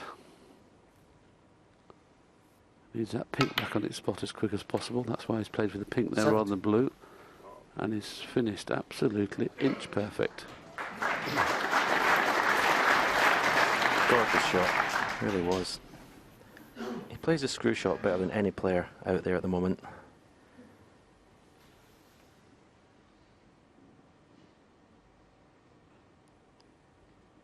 Yeah, the frame of mind that John Higgins will be in, he'll be resigned to the fact that he's going 13-11 down. It's just the way you think, the way this match is going. 23.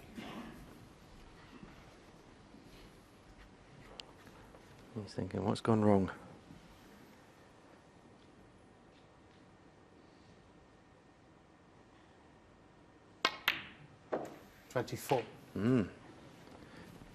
Just over-screwed that by a couple of inches there.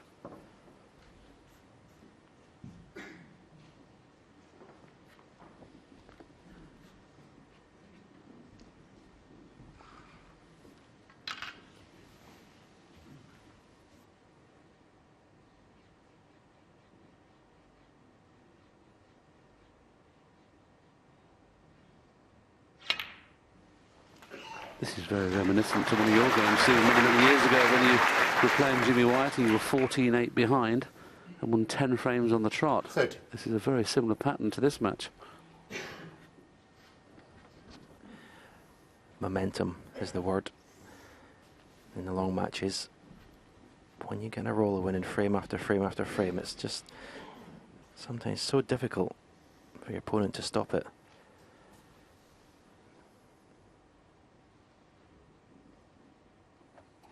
Yeah, the thing is with Mark Selby, of course, he'll be more confident now than he's been in any stage of the match.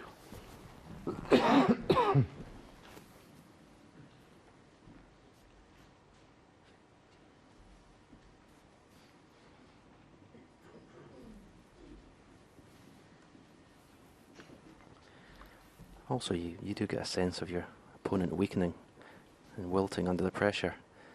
And it's about pouncing.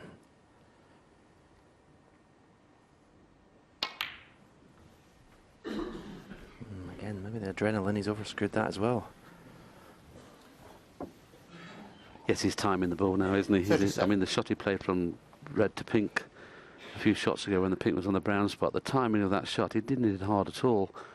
So he's absolutely pumped up now. He's really feeling in the mood, feeling like he's queuing like a demon. And of course, there's every chance now he's going to win the frame at this visit.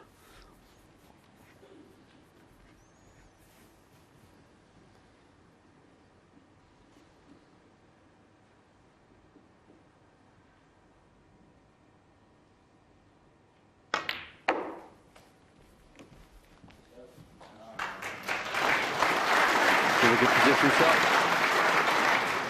43. I wonder what John Higgins will do. I mean, I would suggest he has a shower and tries to brush himself down and try to come back a new man. 44.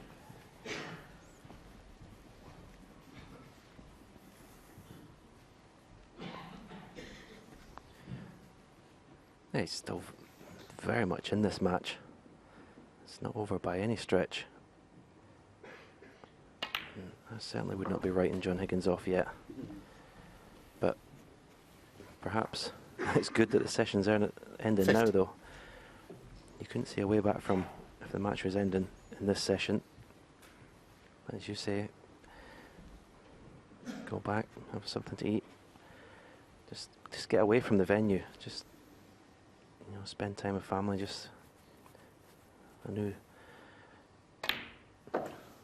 51. New scenery. Just get out of this place.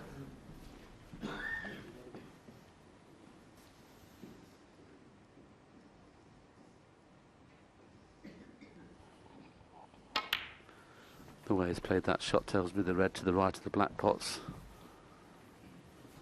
Clearly. So this is a very good performance, having some dogged frames, 40-minute frames. Mark Selby's produced 3 breaks over 50 on the trot, as he did last evening, when he closed the gap from 10-4 to 10-7, played some of his best snooker. These last 3 frames in this session have been his best snooker again.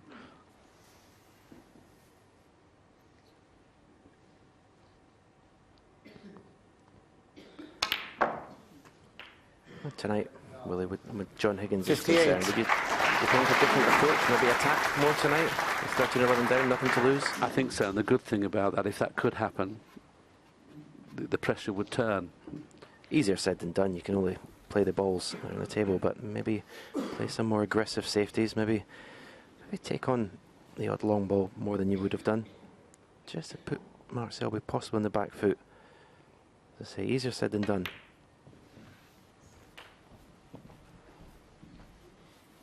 And that was the key when he got his lead. He was playing at a lot quicker pace, 64. opening the balls early, feeling great. It's so hard to do when you're not feeling good.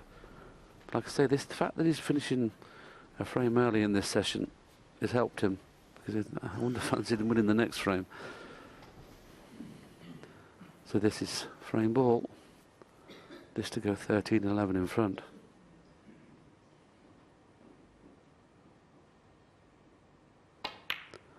Very well played, Mark Selby.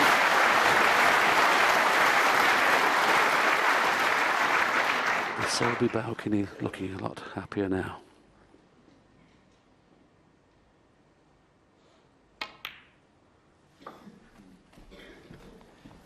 Yeah, he's won this session 6-1. 71.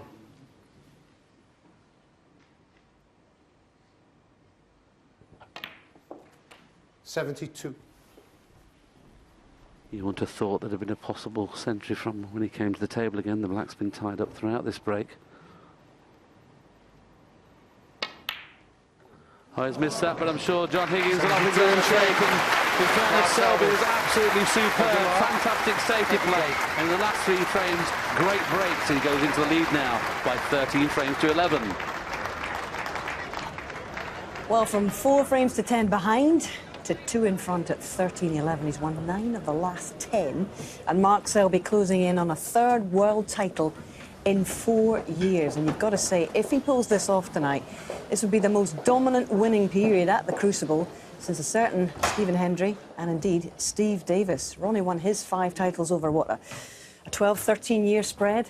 But this man is certainly closing in terms of Crucible history here. How will John Higgins rationalise and explain to himself what's gone on out there today, John, and indeed last night? 1 or 2 shots he missed last night just changes slightly to go to 10-7, but you've got to give credit to Mark Selby for that. But today, he's just been outplayed. It's as simple, and that takes a massive effort from a massive player to do that, because Higgins is just brilliant at match play. He's just been outplayed today, and the best thing about that session is it's just finished, because the way it was going and the frames and the way he was playing and how Mark was fluent in amongst the balls, there was only going to be one result. So finishing there, 2 frames behind, get out the venue and come back tonight. How much life is left in this final for you, Steve? I don't know. John Higgins has had his head scrambled here today by one of the greatest predators the game's ever seen. And he hasn't got much time to try and exercise all the memories this afternoon before he's back under the grill again. And if Mark Selby continues and starts off the session, which is always a big if, because things can change, if he starts off the way he's continued it, finished off this session, John's going to be back in that seat again, wondering what on earth went wrong when he was 10-4 up. Can you describe, for those of us who will never know what it's like to be out there, how your brain can become scrambled to such a huge extent? It's awful, and I think Stephen Hendry summed up, he just wants to get one good shot. He couldn't get one good shot towards the end. He was struggling to play a safety shot. Desperation kicks in, and all you see are problems, but when your opponent keeps putting you in all the trouble and then knocks in the balls after, it's tough not to panic. And how'd you get out of it, John? Well, the best thing is, as I said to you, that session's finished, and come back and, you know, as Willie said, go and have a shower and come back again tonight and come with, the same. They were talking about maybe play a few safety shots a bit thick, but you're playing against someone who's going to knock long balls, and it's so hard to play against. Yes. If anybody's got the resilience to do it and the doggedness in his game, a great champion like John Higgins has.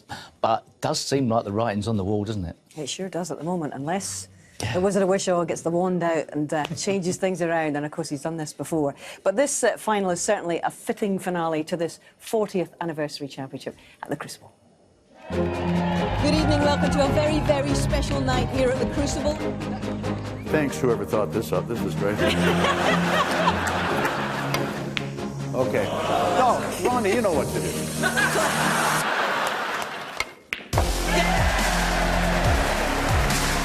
It's 17 days of this. It's fun. It's a fantastic tournament. It doesn't matter whether you've been here 1 time or you've been here 10 times. You still get goosebumps. We're back. Crucible Theatre. And the world #1 defending champion, Mark Selby, is into the 2nd round. What a shot! Oh, stop it. Judd is obviously in a bit of discomfort out there. What a magnificent victory for Rory McLeod. Absolutely brilliant. He has pulled off one of the best comebacks for quite some years here at the Crucible Theatre, from 7-1 down. Well, this is what they've come to see. Gary Wilson gives Ronnie a wrong handshake, and look at that, that's what it means to him. I won't get involved with it no more because I'm not being bullied. You know, I just want to enjoy my life, and I'm not putting up with someone thinking they can threaten and bully me. Ain't happening. It always seems to be Ronnie. I like to try and do my talking on the table. He really is an animal. Could have handed the initiative to Ronnie now. Very solid performance from the 5 times world champion. Come on! Don't normally see that from Neil Robertson. Long spider, just come off the rail. I like his shoes, I really do. What a performance, and he beats the former world champion in the end. Well, there's some pressure out there at the moment. It really is. What a tremendous match by these two great Chinese players. Ding Junhui goes into the quarter-final. He's bossy this, is he? Oh! I think he just caught his leg. Oh, the pin's gone. Just going to say, if that pin breaks, we're all in trouble here. Big shot coming up from Rory I've nearly called him Rory McIlroy. That's one of the best century breaks I've ever seen. What a tremendous, almost flawless snooker from the current world champion, and he's going to be so hard to beat. John Higgins is through to his 8th World Championship semi-final. Barry Hawkins absolutely delighted to get into his 4th semi-final in 5 years. He's made the highest break of this year's World Championship, a magnificent 146. Absolutely fantastic from this Chinese sensation. You know, I've got 146, 146, new 147. Yeah. Can't even make a 146 these days and get slated for it. What would we do? It's been a fabulous semi-final. Mark Selby gets into his 3rd final in 4 years. John Higgins wins comfortably. What a final we've got to look forward to.